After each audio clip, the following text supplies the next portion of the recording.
कोई इन्नी वड्डी गल नहीं सी जिस ते कि नरेंद्र मोदी इन्ने वड्डे पद्धर ते इतराज प्रगट कीते। केजरीवाल ने मुआफी मंगी। जे इसकी कोई इजाजत नहीं सी जां कोई लिखती इहो जी गल सी ते फिर केजरीवाल नूं लाइव नहीं सी करना चाहिदा। जो मीडिया है हर देश दा आज़ाद है, भारत वांगू ते नहीं कि घोट के किसी दे मूँह दे विच गल पाई जावे कि तुसीं हुण आही बोलो। अदालत इत्थे रुकी नहीं, अदालत ने इस गल नूं गोल मोल नहीं किया बल्कि स्पष्ट एक व्यक्ति नूं उन्होंने अपराधी बनाया ते उन्होंने कहा कि इन्हां व्यक्तियों ते कतल दे केस दा मुकदमा चलना चाहिए। कौन ने वो है चोण कमिशन।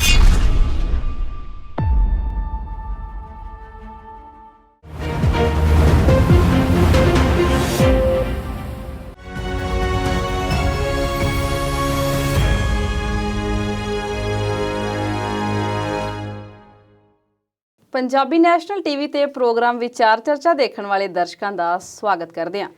भारत विच इस वेले कोरोना ने हाहाकार मचाई हुई है। ऑक्सीजन की कमी है ते मौतों की दर लगातार वध रही है। बाहरले मुल्क भारत की मदद भी कर रहे हैं। भारत विच इस वेले कोरोना ने भुचाल लियांदा पिया है। इस तो इलावा पंजाब की सियासत विच भी भुचाल आया पिया है। खास करके पंजाब की कांग्रेस दे विच इस वेले भुचाल आया होया है। ये सारियां गल्लां दा विस्तार तुहाडे नाल साझा करांगे। इस वेले मेरे नाल स्टूडियो विच मौजूद ने साडे माहिर मेहमान सरदार कुलदीप सिंह हीर जी। सत श्री अकाल कुलदीप जी, स्वागत करते हैं जी। सत श्री अकाल सबरीन जी। कुलदीप जी, कोरोना ने इस वेले सारे विश्व नूं खास करके भारत नूं अपनी बुक्कल च लै लिया है, पर लोग अजे भी अवेसले ने। लोग डरते नहीं कोरोना तो। कदे कहते हैं कि मोदी जिहड़ा है वो रैलियां कर रहा, कदे कहते हैं कैप्टन का कोरोना पहला 9 बजे आउंदा सी, 8 बजे आउंदा सी, हुण 6 बजे आउण लग पिया। ते असीं चाहुंदे हां कि तुसीं मौजूदा हालात साडे दर्शकां दे नाल साझे करो ते उन्हां नूं दस्सो कि इह गल दी गलैंड बनाउण दा वेला नहीं है, इस वेले अपने आप नूं बचाउण दा वेला है। सबलीन तुसीं ठीक ही आख्या है। इस वेले हालात बहुत ज़्यादा माड़े ने जी। जे असीं इकल्ले भारत की गल करिए ते आंकड़े पिछले 24 घंटिਆਂ ਦੇ ਲੈ ਲਈਏ जी जिस वेले तक साडा प्रोग्राम रिकॉर्ड हो रहा उस तो लैके पिछले 24 घंटे लै लईए जां अज सवेर तो लैके उदों पिछले 24 घंटे लै लो जी तो 3.5 ਲੱਖ के आस पास केस जिहड़े ने पिछले 24 घंटिਆਂ ਦੇ ਵਿੱਚ लगातार डिटैक्ट हो रहे हैं, आ रहे हैं, डिटैक्ट हो रहे हैं। इस करके मैं आख्या कि बहुत सारे केस इहो ਜਿਹੇ भी होणगे जिन्हां दा अज पता नहीं लग रहा। जी बिल्कुल।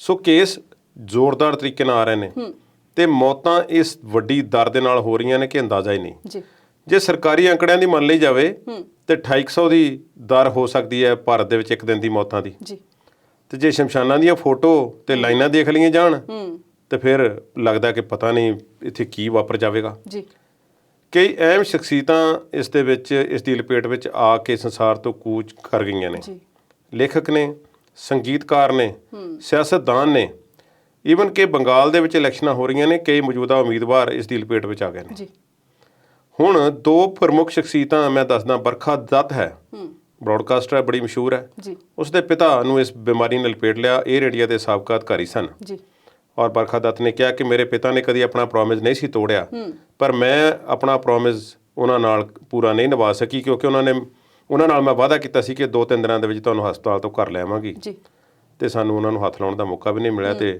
ਅੱਜ ਉਹ ਸੰਸਾਰ ਤੋਂ ਰੁਖਸਤ ਹੋ ਗਏ ਨੇ। जी ਅਟਲ ਬਿਹਾਰੀ ਵਾਜਪੇਈ ਦੀ ਭਤੀਜੀ ਕਰੁਣਾ ਸ਼ੁਕਲਾ ਜੋ ਸਾਬਕਾ ਕਾਂਗਰਸ ਦੀ ਮੈਂਬਰ ਪਾਰਲੀਮੈਂਟ ਸੀ, ਉਸ ਦੀ ਵੀ ਮੌਤ ਹੋ ਗਈ ਹੈ। जी ਬਹੁਤ ਮੌਤਾਂ ਹੋ ਰਹੀਆਂ ਨੇ, ਸ਼ਮਸ਼ਾਨਾਂ ਦੇ ਵਿੱਚ ਲਾਈਨਾਂ ਲੱਗੀਆਂ ਹੋਈਆਂ ਨੇ।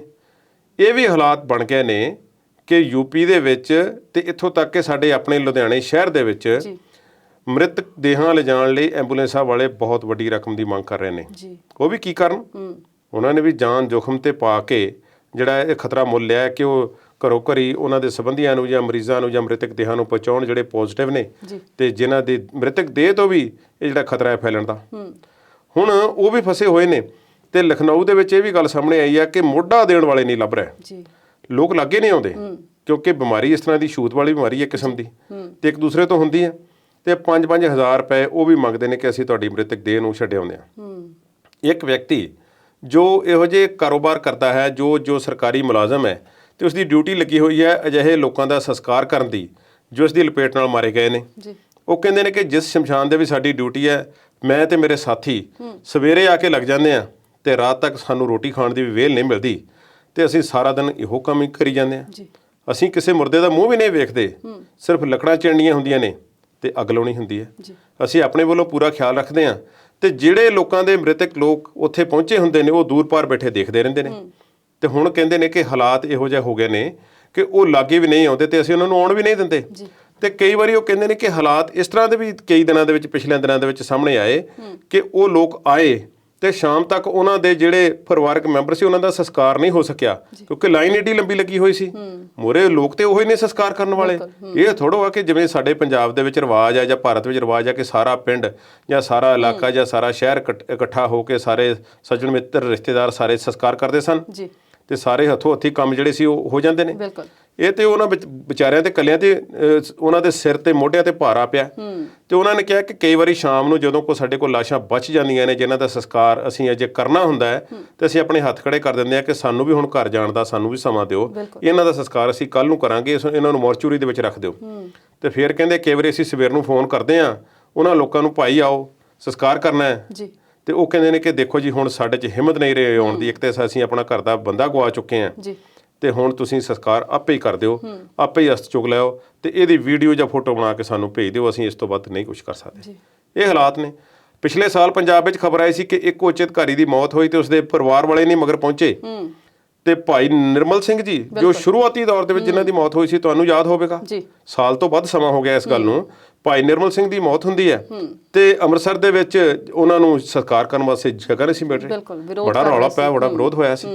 ਸੋ ਖੈਰ ਸਭ ਸੰਸਕਾਰ ਹੋ ਰਹੇ ਨੇ, ਥੋੜਾ ਜਿਹਾ ਸਾਡੇ ਲੋਕਾਂ ਨੂੰ ਵੀ ਸੋਚਣ ਦੀ ਲੋੜ ਹੈ। ਠੀਕ ਹੈ, ਜਦੋਂ ਸੰਸਕਾਰ ਹੀ ਹੋ ਜਾਂਦਾ ਪ੍ਰਾਣੀ ਦਾ, ਅੱਗ ਦੇ ਹਵਾਲੇ ਕਿਸੇ ਨੂੰ ਕਰ ਦਿੱਤਾ ਜਾਂਦਾ ਤੇ ਫਿਰ ਉਸ ਵਿੱਚ ਕੁਝ ਨਹੀਂ ਬਚਦਾ।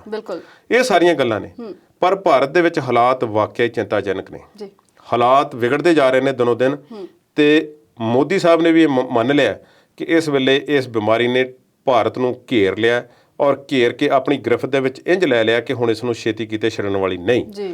ਤੇ ਜਿਵੇਂ ਪਿਛਲੇ ਸਾਲ ਜਿਹੜੀਆਂ ਗੱਲਾਂ ਹੋ ਰਹੀਆਂ ਸੀ ਕਿ ਇਟਲੀ ਜਾਂ USA ਜਾਂ ਬ੍ਰਾਜ਼ੀਲ ਜਾਂ ਕਈ ਹੋਰ ਮੁਲਕ ਜਾਂ ਈਵਨ ਚੀਨ ਨੇ ਤੇ ਮੁੜ ਕੇ ਕੋਕ ਸੁੱਕ ਨਹੀਂ ਕੱਢੀ, ਉਹਨਾਂ ਦੀ ਤੇ ਕਿਸੇ ਗੱਲ ਤੇ ਯਕੀਨ ਕਰਨਾ ਹੀ ਮੜਾ, ਯਕੀਨ ਕੀਤਾ ਜਾ ਸਕਦਾ ਹੀ ਨਹੀਂ। ਤੇ ਹੁਣ ਜੇ ਭਾਰਤ ਵਾਲੇ ਜਿਹੜੇ ਨੇ ਉਹ ਆંકੜੇ ਕੁਝ ਲੁਕੋ ਰਹੇ ਨੇ ਜਾਂ ਕੁਝ ਗੱਲਾਂ ਕਰ ਰਹੇ ਨੇ, ਸੁਭਾਵਿਕ ਹੈ ਕਿ ਇਸ ਤਰ੍ਹਾਂ ਹੋ ਸਕਦਾ ਹੈ। ਜੋ ਇਸ ਵੇਲੇ ਹਾਲਾਤ ਨੇ ਭਾਰਤ ਦੇ ਵਿੱਚ, ਇੰਨੀ ਗਿਣਤੀ ਦਾ ਪੇਸ਼ੈਂਟਸ ਦੀ ਗਿਣਤੀ ਦਾ ਤੇ ਮੌਤਾਂ ਦੀ ਗਿਣਤੀ ਦਾ ਹਿਸਾਬ ਕਿਤਾਬ ਰੱਖਣਾ ਹੀ ਮੁਸ਼ਕਲ ਹੈ ਕਿਉਂਕਿ ਸਾਡੇ ਕੋਲ ਸਿਸਟਮ ਮੌਜੂਦ ਨਹੀਂ ਹੈ ਅਜਿਹੇ ਕੰਮ ਵਾਸਤੇ। ਸੋ ਹੁਣ ਆਪੋ ਤਾਪੀ ਪੈ ਗਈ ਹੈ, ਪਰ ਘਬਰਾਉਣ ਦੀ ਕੋਈ ਗੱਲ ਨਹੀਂ। ਸਰਕਾਰ ਨੇ ਇਹ ਗੱਲ ਕਹੀ ਹੈ ਕਿ ਜਿਗਰਾ ਰੱਖੋ, ਹੌਸਲੇ ਦੇ ਨਾਲ ਸਭ ਕੁਝ ਕਰੋ ਤੇ ਖਿਆਲ ਰੱਖੋ। ਲਾਕਡਾਊਨ ਵਰਗੀਆਂ ਸਥਿਤੀਆਂ ਜਿਹੜੀਆਂ ਨੇ ਪੂਰੇ ਭਾਰਤ ਦੇ ਵਿੱਚ ਕਿਤੇ ਕਿਤੇ ਹਰ ਸਟੇਟ ਨੇ ਆਪਣੇ ਲਿਹਾਜ਼ ਨਾਲ ਲਾਗੂ ਕਰ ਲਈਆਂ ਨੇ। ਕੇਂਦਰ ਸਰਕਾਰ ਨੇ ਵੱਡਾ ਲਾਕਡਾਊਨ ਜਿਹੜਾ ਲਾਉਣ ਦਾ ਇਰਾਦਾ ਛੱਡ ਦਿੱਤਾ ਹੈ। ਖਮਿਆਜ਼ੇ ਉਹਨਾਂ ਨੇ ਕਿਹਾ ਕਿ ਸਾਨੂੰ ਭੁਗਤਣੇ ਪਏ ਸੀ, ਹਾਲਾਂਕਿ ਮੂੰਹੋਂ ਇਹ ਗੱਲ ਕਹਿੰਦੇ ਨਹੀਂ ਪਰ ਉਹਨਾਂ ਨੂੰ ਵਾਕਿਆ ਭੁਗਤਣੇ ਪਏ ਸੀ ਖਮਿਆਜ਼ੇ ਤੇ ਆਰਥਿਕਤਾ ਦਾ ਬਹੁਤ ਵੱਡੇ ਪੱਧਰ ਤੇ ਨੁਕਸਾਨ ਹੋਇਆ ਤੇ ਗਰੀਬ ਲੋਕ ਰੁਲ ਗਏ ਤੇ ਰੁਜ਼ਗਾਰ ਖੁੱਸ ਗਏ, ਬਹੁਤ ਸਾਰੀਆਂ ਛੋਟੀਆਂ ਕੰਪਨੀਆਂ ਬੰਦ ਹੋ ਗਈਆਂ, ਗੱਡੀ ਤਾਂ ਹਾਲੇ ਤੱਕ ਲੀ ਤੇ ਨਹੀਂ ਚੜੀ, ਗੱਡੀ ਅਜੇ ਤੱਕ ਲੀ ਤੇ ਨਹੀਂ ਆਈ। ਸੋ ਇਹਨਾਂ ਸਾਰੀਆਂ ਗੱਲਾਂ ਨੂੰ ਮੱਦੇਨਜ਼ਰ ਰੱਖਦੇ ਹੋਏ ਲਾਕਡਾਊਨ ਦੇ ਜਿਹੜੇ ਫੈਸਲੇ ਨੇ ਵੱਡੇ ਪੱਧਰ ਤੇ ਉਹ ਸਟੇਟਾਂ ਦੇ ਉੱਪਰ ਛੱਡ ਦਿੱਤੇ ਗਏ ਨੇ। ਛੋਟੀ ਜਿਹੀ ਗੱਲ ਮੈਂ ਕਰ ਦੇਵਾਂ ਪਰ ਗੱਲ ਇਹ ਮਾੜੀ ਹੈ ਕਿ ਨਰਿੰਦਰ ਮੋਦੀ ਨੇ ਮੀਟਿੰਗ ਕੀਤੀ ਅਰਵਿੰਦ ਕੇਜਰੀਵਾਲ ਦੇ ਨਾਲ ਤੇ ਹੋਰਨਾਂ ਮੁੱਖ ਮੰਤਰੀਆਂ ਨਾਲ। ਕੋਵਿਡ ਦੇ ਹਾਲਾਤਾਂ ਦੇ ਉੱਪਰ ਮੀਟਿੰਗ ਸੀ, ਕੋਈ ਦੇਸ਼ ਦੀ ਸੁਰੱਖਿਆ ਦੀ ਮੀਟਿੰਗ ਨਹੀਂ ਸੀ ਜਾਂ ਕੋਈ ਕੂਟਨੀਤਿਕ ਜਿਹੜੀ ਸੀ ਉਹ ਮੀਟਿੰਗ ਨਹੀਂ ਸੀ। ਹੁਣ ਨਰਿੰਦਰ ਮੋਦੀ ਉੱਥੇ ਉਹ ਹੋਰ ਮੁੱਦੇ ਨੂੰ ਲੈ ਕੇ ਬਹਿ ਗਏ। ਉਹ ਕਹਿੰਦੇ ਕਿ ਸਾਡੇ ਇੱਕ ਮੁੱਖ ਮੰਤਰੀ ਜਿਹੜੇ ਨੇ ਸਾਡੀ ਜਿਹੜੀ ਨਹੀਂ ਇੱਕ ਪ੍ਰੋਟੋਕਾਲ ਤੋੜ ਕੇ, ਨਿਯਮਾਂ ਨੂੰ ਤੋੜ ਕੇ ਜਿਹੜੇ ਸੀ ਉਹ ਜਿਹੜੇ ਲਾਈਵ ਉਹਨਾਂ ਨੇ ਮੀਟਿੰਗ ਕਰ ਦਿੱਤੀ ਹੈ। ਹੁਣ ਚੰਗਾ ਤੇ ਇਹ ਹੁੰਦਾ ਜੇ ਉਹਨਾਂ ਨੂੰ ਪਤਾ ਲੱਗ ਹੀ ਗਿਆ ਸੀ ਕਿ ਕੇਜਰੀਵਾਲ ਜਾਂ ਕੋਈ ਹੋਰ ਮੁੱਖ ਮੰਤਰੀ ਲਾਈਵ ਕਰ ਰਿਹਾ ਹੈ ਤੇ ਉਹ ਉਸ ਨੂੰ ਸਵਾਲ ਕਰਦੇ, ਭਾਈ ਤੁਹਾਨੂੰ ਅਸੀਂ ਫਲਾਨਾ ਇਕੁਇਪਮੈਂਟ ਦਿੱਤਾ ਹੈ, ਤੁਹਾਨੂੰ ਆਹ ਸਮਾਨ ਦਿੱਤਾ ਹੈ, ਇੰਨੇ ਟੀਕੇ ਦਿੱਤੇ ਨੇ, ਇੰਨੇ ਬੈੱਡ ਦਿੱਤੇ ਨੇ, ਇੰਨੀ ਆਕਸੀਜਨ ਦਿੱਤੀ ਹੈ, ਫਲਾਂ ਚੀਜ਼ ਦਿੱਤੀ ਹੈ ਤੇ ਤੁਸੀਂ ਦੱਸੋ ਤੁਸੀਂ ਕੀ ਕੀਤਾ ਹੁਣ ਤੱਕ ਤੇ ਅਸੀਂ ਤੁਹਾਨੂੰ ਆਹ ਦੇਵਾਂਗੇ।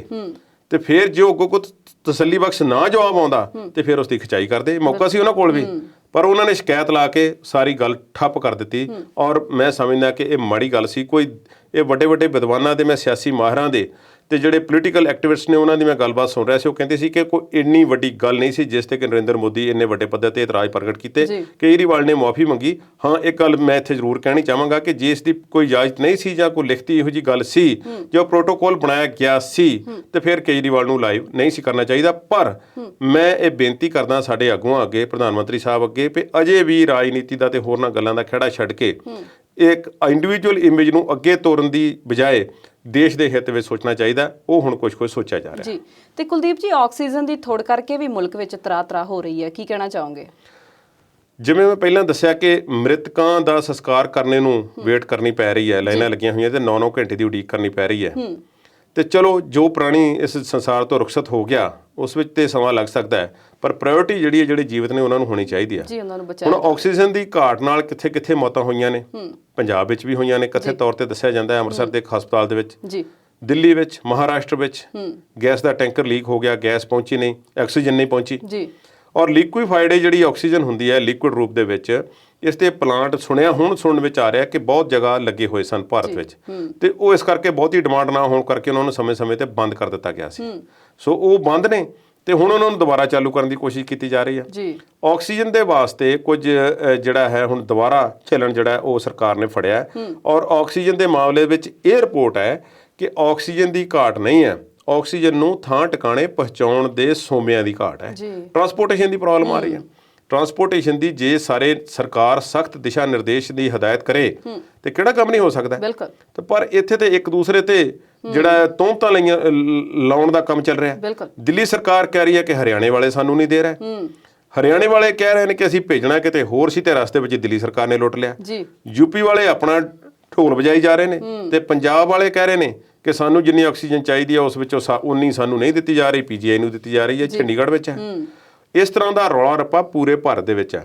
ਇਹ ਕੁਝ ਖਿੱਚੋਤਾਣ ਜਿਹੜੀ ਹੈ ਕੁਝ ਸਟੇਟਾਂ ਦੀ ਜ਼ਿਆਦਾ ਹੈ, ਜਿਸ ਦੇ ਵਿੱਚ ਪ੍ਰਮੁੱਖ ਤੌਰ ਤੇ ਹਰਿਆਣਾ ਹੈ, ਦਿੱਲੀ ਹੈ ਤੇ ਮਹਾਰਾਸ਼ਟਰ ਹੈ। ਇੱਥੇ ਵਿਰੋਧੀ ਧਿਰ ਦੀਆਂ ਸਰਕਾਰਾਂ, ਰਾਜਸਥਾਨ ਵੀ, ਇਹ ਸਾਰੀਆਂ ਗੱਲਾਂ, ਈਵਨ ਬੰਗਾਲ ਵੀ, ਇਹ ਸਾਰੀ ਖਿੱਚੋਤਾਣ ਜਿਹੜੀ ਹੈ ਚੱਲ ਰਹੀ ਹੈ ਆਕਸੀਜਨ ਨੂੰ ਲੈ ਕੇ। ਪਰ ਮੰਦਭਾਗੀ ਗੱਲ ਹੈ ਕਿ ਸਾਡੇ ਇਸ ਤਰ੍ਹਾਂ ਦੇ ਦੇਸ਼ ਦੇ ਵਿੱਚ ਇਹ ਬਹੁਤ ਲੇਟ ਔਰ ਇੱਕ ਛੋਟੀ ਜਿਹੀ ਗੱਲ ਕਰਕੇ ਆਕਸੀਜਨ ਦੇ ਸਿਲੰਡਰਾਂ ਦੀ ਘਾਟ ਕਰਕੇ ਇਸ ਤਰ੍ਹਾਂ ਇਨਸਾਨੀ ਜਾਨਾਂ ਦਾ ਜਾਣਾ ਵਾਕਿਆ ਬਹੁਤ ਮਾੜੀ ਗੱਲ ਹੈ ਜੀ। ਕੋਰੋਨਾ ਨਾਲ ਸੰਬੰਧਿਤ ਕੁਝ ਮਹੱਤਵਪੂਰਨ ਜਾਣਕਾਰੀ ਇਸੇ ਤਰ੍ਹਾਂ ਜਾਰੀ ਰੱਖਾਂਗੇ, ਪਰ ਹੁਣ ਵੇਲਾ ਹੋ ਗਿਆ ਇੱਕ ਛੋਟੀ ਜਿਹੀ ਬ੍ਰੇਕ ਦਾ। ਜਲਦ ਹਾਜ਼ਰ ਹੁੰਦੇ ਹਾਂ।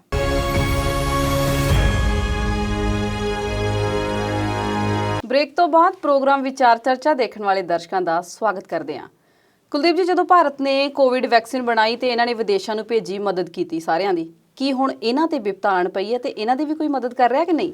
ਮਦਦ ਕਰ ਰਹੇ ਨੇ, ਬਹੁਤ ਸਾਰੇ ਦੇਸ਼ ਕਰ ਰਹੇ ਨੇ। ਇੱਥੋਂ ਤੱਕ ਕਿ ਪਾਕਿਸਤਾਨ ਨੇ ਵੀ ਕਿਹਾ ਕਿ ਅਸੀਂ ਵੀ ਮਦਦ ਕਰਾਂਗੇ ਜੀ। ਪਾਕਿਸਤਾਨ ਦੇ ਵਿੱਚ ਕਿਉਂਕਿ ਜ਼ਿਆਦਾ ਇਸਲਾਮਿਕ ਦੇਸ਼ ਹੈ ਤੇ ਰਮਜ਼ਾਨ ਚੱਲ ਰਹੀ ਹੈ ਤੇ ਉਹ ਆਪਣੇ ਕਿਸਮ ਦੇ ਮੂਡ ਵਿੱਚ ਨੇ, ਸ਼ਾਇਦ ਉੱਥੇ ਬਿਮਾਰੀ ਦਾ ਅਸਰ ਵੀ ਘੱਟ ਹੋਵੇ। ਪਰ ਮੈਂ ਗੱਲ ਨਾਲ ਜੋੜ ਦੇਵਾਂ, ਕੈਨੇਡਾ ਨੇ ਉਡਾਨਾਂ ਬੰਦ ਕੀਤੀਆਂ ਜੀ। ਕੈਨੇਡਾ ਨੇ ਜਦੋਂ ਉਡਾਨਾਂ ਬੰਦ ਕੀਤੀਆਂ, ਕਿਉਂਕਿ ਕੈਨੇਡਾ ਦੇ ਨਾਲ ਭਾਰਤ ਤੇ ਪੰਜਾਬ ਦਾ ਬਹੁਤ ਗੂੜਾ ਸੰਬੰਧ ਹੈ ਜੀ, ਉਹਨਾਂ ਨੇ ਭਾਰਤ ਤੋਂ ਨਹੀਂ ਕੀਤੀਆਂ, ਨਾਲ ਪਾਕਿਸਤਾਨ ਤੋਂ ਵੀ ਕੀਤੀਆਂ।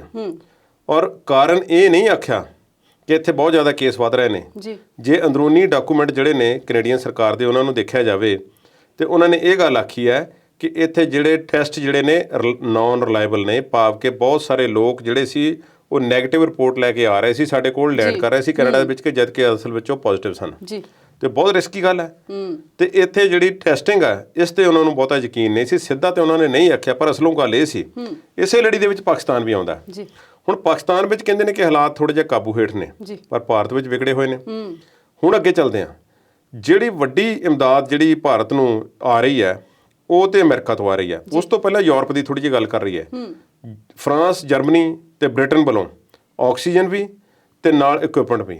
ਬ੍ਰਿਟਨ ਤੋਂ ਬਹੁਤ ਸਾਰੇ ਵੈਂਟੀਲੇਟਰ ਤੇ ਕੁਝ ਕੱਚਾ ਮਾਲ ਵੀ ਆ ਰਿਹਾ, ਪੀਪੀ ਕਿੱਟਾਂ ਵੀ ਆ ਰਹੀਆਂ ਨੇ। ਅਮਰੀਕਾ ਨੇ ਜਿਹੜੀ ਮਦਦ ਕਰਨ ਦਾ ਵਾਅਦਾ ਕੀਤਾ, ਜੋ ਬਾਈਡਨ ਨੇ ਬੜੀਆਂ ਵਧੀਆ ਗੱਲਾਂ ਕੀਤੀਆਂ ਨੇ। ਉਹਨਾਂ ਨੇ ਕਿਹਾ ਕਿ ਭਾਰਤ ਨੇ ਸਾਡੀ ਮਦਦ ਕੀਤੀ ਸੀ ਜਦੋਂ ਸਾਡੇ ਤੇ ਭਾਰੀ ਸੀ ਤੇ ਹੁਣ ਸਾਡੀ ਵਾਰੀ ਹੈ, ਅਸੀਂ ਮਦਦ ਕਰਾਂਗੇ। ਤੇ ਮਦਦ ਜਿਹੜੀ ਕੀਤੀ ਹੈ, ਉਹਨਾਂ ਦੀ ਪਹਿਲੀ ਖੇਪ ਜਿਹੜੀ ਹੈ ਕੱਲ ਦਿੱਲੀ ਪਹੁੰਚ ਗਈ ਹੈ। ਨਿਊਯਾਰਕ ਤੋਂ ਜਹਾਜ਼ ਇੱਕ ਉਹਨਾਂ ਦਾ ਪਹੁੰਚਿਆ, ਜਿਸ ਦੇ ਵਿੱਚ ਆਕਸੀਜਨ ਕਨਸੈਂਟਰੇਟ ਜਿਹੜਾ ਇਕਵਿਪਮੈਂਟ ਹੈ, ਮਸ਼ੀਨ ਹੈ ਖਾਸ ਤੌਰ ਤੇ, ਜੋ ਹਵਾ ਵਿੱਚੋਂ ਆਕਸੀਜਨ ਲੈ ਕੇ ਜਿਹੜੀ ਉਸ ਨੂੰ ਕਨਸੈਂਟਰੇਟ ਕਰਕੇ ਜਿਹੜੀ ਦੇ ਸਕਦੀ ਹੈ, ਉਸ ਦੇ ਕੋਈ 300 ਯੂਨਿਟ ਜਿਹੜੇ ਨੇ ਉਹ ਇੰਨੇ ਕੁ ਪਹੁੰਚੇ ਨੇ। ਨਾਲ ਰਿਮਡਿਸਿਵਿਰ ਜਿਹੜੀ ਦਵਾਈ ਹੈ ਜੋ ਇਸ ਦੇ ਇਲਾਜ ਵਾਸਤੇ ਵਰਤੀ ਜਾਂਦੀ ਹੈ, ਉਸ ਦਾ ਰਾ ਮਟੀਰੀਅਲ ਤੇ ਉਹ ਦਵਾਈਆਂ ਵੀ ਭੇਜੀਆਂ ਜਾ ਰਹੀਆਂ ਨੇ। ਤੇ ਨਾਲ ਪੀਪੀ ਕਿੱਟਾਂ ਤੇ ਵੈਂਟੀਲੇਟਰ ਵੀ ਜਿਹੜੇ ਹਨ ਉਹ ਯੂਐਸਏ ਵੱਲੋਂ ਦਿੱਤੇ ਜਾਣੇ ਨੇ। ਸੋ ਯੂਐਸਏ ਨੇ ਵੱਡਾ ਵਾਅਦਾ ਕੀਤਾ ਹੈ ਕਿ ਅਸੀਂ ਦੇਵਾਂਗੇ ਤੇ ਲਗਾਤਾਰ ਦੇਵਾਂਗੇ ਤੇ ਭਾਰਤ ਦੀ ਹਰ ਹਿੱਲੇ ਮਦਦ ਕਰਾਂਗੇ। ਦੁਬਈ ਦੇ ਵਿੱਚ ਬੁਰਜ ਅਲ ਖਲੀਫਾ ਨੂੰ ਤਿਰੰਗੇ ਦੇ ਰੰਗ ਦੇ ਵਿੱਚ ਰੰਗਿਆ ਗਿਆ ਤੇ ਉਹਨਾਂ ਨੇ ਕਿਹਾ ਕਿ ਅਸੀਂ ਭਾਰਤ ਦੀ ਸਪੋਰਟ ਦੇ ਵਿੱਚ ਖੜੇ ਹਾਂ। ਦਿੱਤਾ ਤੇ ਪਤਾ ਨਹੀਂ ਕੀ ਹੈ, ਸ਼ਾਇਦ ਕੀਤੀ ਹੋਵੇ ਅੰਦਰ ਖਾਤੇ ਮਦਦ। ਸੋ ਉਹਨਾਂ ਨੇ ਵੀ ਸਪੋਰਟ ਜਿਹੜੀ ਹੈ ਦੇਣ ਦਾ ਵਾਅਦਾ ਕੀਤਾ ਹੈ। ਬਹੁਤ ਸਾਰੇ ਮੁਲਕਾਂ ਨੇ ਸਪੋਰਟ ਦੇਣ ਦਾ ਵਾਅਦਾ ਕੀਤਾ, ਜਿਸ ਦੀ ਲੰਬੀ ਫਹਿਰਿਸਤ ਹੋ ਸਕਦੀ ਹੈ, ਸੂਚੀ ਹੋ ਸਕਦੀ ਹੈ। ਪਰ ਹਾਲ ਦੀ ਘੜੀ ਮੁੱਖ ਜਿਹੜੀ ਮਦਦ ਆ ਰਹੀ ਹੈ ਉਹ ਯੂਐਸਏ ਤੋਂ ਆ ਰਹੀ ਹੈ, ਔਰ ਭਾਰਤੀਆਂ ਵਾਸਤੇ ਬੜੀ ਰਾਹਤ ਵਾਲੀ ਗੱਲ ਹੈ। ਔਰ ਭਾਰਤ ਦੀ ਇਸ ਮਜਬੂਰੀ ਨੂੰ ਸਾਰੇ ਦੇਸ਼ ਜਿਹੜੇ ਨੇ ਉਹ ਸਮਝ ਰਹੇ ਨੇ ਕਿ ਇਸ ਵੇਲੇ ਭਾਰਤ ਦੇ ਵਿੱਚ ਸਥਿਤੀ ਜਿਹੜੀ ਹੈ ਮਾੜੀ ਹੈ। ਤੇ ਉੱਥੇ ਦੀਆਂ ਅਖਬਾਰਾਂ ਦੇ ਵਿੱਚ ਬਹੁਤ ਕੁਝ ਲਿਖਿਆ ਜਾ ਰਿਹਾ, ਜਿਹੜੀ ਮਦਦ ਦੀ ਡਿਟੇਲ ਵੀ ਦਿੱਤੀ ਜਾ ਰਹੀ ਤੇ ਭਾਰਤ ਵਿੱਚ ਇਸ ਚੀਜ਼ ਨੂੰ ਐਕਸੈਪਟ ਕੀਤਾ ਜਾ ਰਿਹਾ। ਇੱਕ ਮੈਂ ਥੋੜੀ ਜਿਹੀ ਗੱਲ ਇਸ ਦੇ ਵਿੱਚ ਜੋੜ ਦੇਵਾਂ ਸਵਲੀਨ ਜੀ। ਟੀਕਾ ਜਿਹੜਾ ਕੋਵਿਸ਼ੀਲਡ ਹੈ, ਇਹ ਜਿਵੇਂ ਕਿ ਆਪ ਜੀ ਨੂੰ ਪਤਾ ਹੈ ਕਿ ਐਸਟਰਾਜ਼ੈਨੇਕਾ ਤੇ ਆਕਸਫੋਰਡ ਦੇ ਸਹਿਯੋਗ ਦੇ ਨਾਲ ਭਾਰਤੀ ਜਿਹੜੀ ਕੰਪਨੀ ਹੈ serum institute of India SII ਉਹਨਾਂ ਵੱਲੋਂ ਵਿਕਸਿਤ ਕੀਤਾ ਜਾ ਰਿਹਾ, ਉਹਨਾਂ ਵੱਲੋਂ ਬਣਾਇਆ ਜਾ ਰਿਹਾ, ਪ੍ਰੋਡਿਊਸ ਕੀਤਾ ਜਾ ਰਿਹਾ। ਵਿਕਸਿਤ ਤੇ ਉਹਨਾਂ ਨੇ ਕੀਤਾ ਸੀ, ਇਹਨਾਂ ਦੇ ਪੇਟੈਂਟ ਲੈ ਕੇ ਉਸ ਨੂੰ ਅੱਗੇ ਬਣਾਉਣ ਦਾ ਜਿਹੜਾ ਵਾਅਦਾ ਕੀਤਾ ਸੀ। ਸੋ ਉਹਨਾਂ ਦੇ ਵਾਸਤੇ ਉਹਨਾਂ ਨੇ ਪਹਿਲਾਂ ਉਹ ਇਹ ਕਹਿ ਰਿਹਾ ਸੀ ਕਿ ਅਸੀਂ ਦੁਨੀਆ ਵਿੱਚ ਭੇਜਣਾ ਹੈ ਤੇ ਸਾਨੂੰ ਭੇਜਣ ਦੀ ਇਜਾਜ਼ਤ ਦਿਓ, ਛੇਤੀ ਅਸੀਂ ਵੇਚਣਾ ਹੈ, ਉੱਥੇ ਵੀ ਭੇਜਣਾ ਹੈ। ਤੇ ਉਹਨਾਂ ਨੇ ਇਹ ਗੱਲ ਆਖੀ ਸੀ ਕਿ ਦੇਖੋ ਇੱਕ ਰਾਸ਼ਟਰਵਾਦ ਜਿਹਾ ਰਸਤੇ ਦੇ ਵਿੱਚ ਆ ਰਿਹਾ ਤੇ ਜਿਸ ਕਰਕੇ ਚੰਗੀ ਗੱਲ ਨਹੀਂ। ਦੁਨੀਆ ਦੇ ਜੋ WHO ਦਾ ਟੀਚਾ ਹੈ ਕਿ ਇੰਨੀ ਦੁਨੀਆ ਨੂੰ ਲਾਉਣਾ ਹੈ ਤੇ ਉਹ ਲਵਾਏ ਨਹੀਂ ਜਾ ਰਿਹਾ, ਚੰਗੀ ਗੱਲ ਨਹੀਂ। ਸੋ ਉਹਨਾਂ ਨੇ ਇਹ ਇਤਰਾਜ਼ ਪ੍ਰਗਟ ਕੀਤਾ ਸੀ। ਹੁਣ ਉਹਨਾਂ ਕੋਲੋਂ ਭਾਰਤ ਵਿੱਚ ਹੀ ਸਪਲਾਈ ਦੀ ਪੂਰਤੀ ਨਹੀਂ ਹੋ ਰਹੀ। ਸੋ ਉਹਨਾਂ ਤੇ ਪਰ ਉਲਟਾ ਜਿਹਾ ਇੱਕ ਕੇਸ ਦੀ ਖਬਰ ਵੀ ਮਿਲੀ ਹੈ ਕਿ ਯੂਰਪ ਦੇ ਵਿੱਚ ਕਿਸੇ ਕੰਟਰੀ ਨੇ ਉਹਨਾਂ ਤੇ ਮਾਨਹਾਨੀ ਦਾ ਦਾਅਵਾ ਕੀਤਾ ਹੈ ਇਸੇ ਕੰਪਨੀ ਤੇ ਸੀਰਮ ਇੰਸਟੀਚਿਊਟ ਆਫ ਇੰਡੀਆ ਤੇ ਕੋਵਿਸ਼ੀਲਡ ਬਣਾਉਣ ਵਾਲਿਆਂ ਤੇ ਕਿ ਤੁਸੀਂ ਸਾਡੇ ਨਾਲ ਵਾਅਦਾ ਕੀਤਾ ਹੋਇਆ ਸੀ ਕਿ ਅਸੀਂ ਤੁਹਾਨੂੰ ਇਸ ਤਰੀਕ ਤੱਕ ਇੰਨੇ ਟੀਕੇ ਦੇ ਦੇਵਾਂਗੇ, ਜਦ ਕਿ ਤੁਸੀਂ ਉਹ ਵਾਅਦਾ ਆਪਣਾ ਪੂਰਾ ਨਹੀਂ ਕੀਤਾ। ਤੇ ਹੁਣ ਉਹ ਟੀਕੇ ਜਿਹੜੀ ਬਣਾਉਣ ਦੀ ਸਮਰੱਥਾ ਆਪਣੀ ਵਧਾ ਰਹੇ ਨੇ। ਪਰ ਭਾਰਤ ਦੇ ਵਿੱਚ ਵੀ ਹੋ ਸਕਦਾ ਹੈ ਕਿ ਕੋਵਿਸ਼ੀਲਡ ਦੇ ਐਸਟਰਾਜ਼ੈਨੇਕਾ ਦੇ ਟੀਕੇ ਜਿਹੜੇ ਹਨ USA ਤੋਂ ਹੋਰ ਆਉਣ। ਨਾਲ ਦੀ ਨਾਲ ਇੱਕ ਚੰਗੀ ਗੱਲ ਇਹ ਅਮਰੀਕਾ ਵੱਲੋਂ ਇਹ ਹੈ ਕਿ ਜੌਨਸਨ ਐਂਡ ਜੌਨਸਨ ਦਾ ਜਿਹੜਾ ਟੀਕਾ ਹੈ ਉਸ ਨੂੰ ਦੁਬਾਰਾ ਲਾਉਣ ਦੀ ਇਜਾਜ਼ਤ ਜਿਹੜੀ ਹੈ ਅਮਰੀਕਨ ਅਥਾਰਟੀ ਨੇ ਦੇ ਦਿੱਤੀ ਹੈ ਤੇ ਉਸ ਦੇ ਭਾਰਤ ਵਿੱਚ ਆਉਣ ਦਾ ਰਾਹ ਵੀ ਖੁੱਲ ਸਕਦਾ। ਕੁਲਦੀਪ ਜੀ, ਆਪਾਂ ਭਾਰਤ ਦੀ ਮਦਦ ਕਰਨ ਵਾਲੇ ਦੇਸ਼ਾਂ ਦੀਆਂ ਤੇ ਗੱਲਾਂ ਕਰ ਲਈਆਂ, ਤੇ ਇਹਨਾਂ ਦੀ ਖਿਚਾਈ ਕੌਣ-ਕੌਣ ਕਰ ਰਿਹਾ? ਖਿਚਾਈ ਵੀ ਸਾਰੇ ਹੀ ਕਰ ਰਹੇ ਨੇ। ਖਿਚਾਈ ਕੌਣ ਕਰ ਰਿਹਾ? ਜੋ ਮੀਡੀਆ ਹੈ ਹਰ ਦੇਸ਼ ਦਾ ਆਜ਼ਾਦ ਹੈ ਜੀ। ਭਾਰਤ ਵਾਂਗੂ ਤੇ ਨਹੀਂ ਕਿ ਘੋਟ ਕੇ ਕਿਸੇ ਦੇ ਮੂੰਹ ਦੇ ਵਿੱਚ ਗੱਲ ਪਾਈ ਜਾਵੇ ਕਿ ਤੁਸੀਂ ਹੁਣ ਆਹੀ ਬੋਲੋ, ਉਹੀ ਉਗਲਵਾਉਣਾ।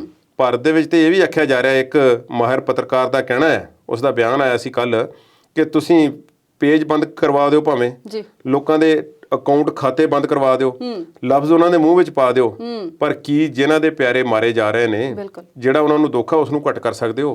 ਕੀ ਤੁਹਾਡੇ ਕੋਲ ਕੋਈ ਤਰੀਕਾ ਹੈ?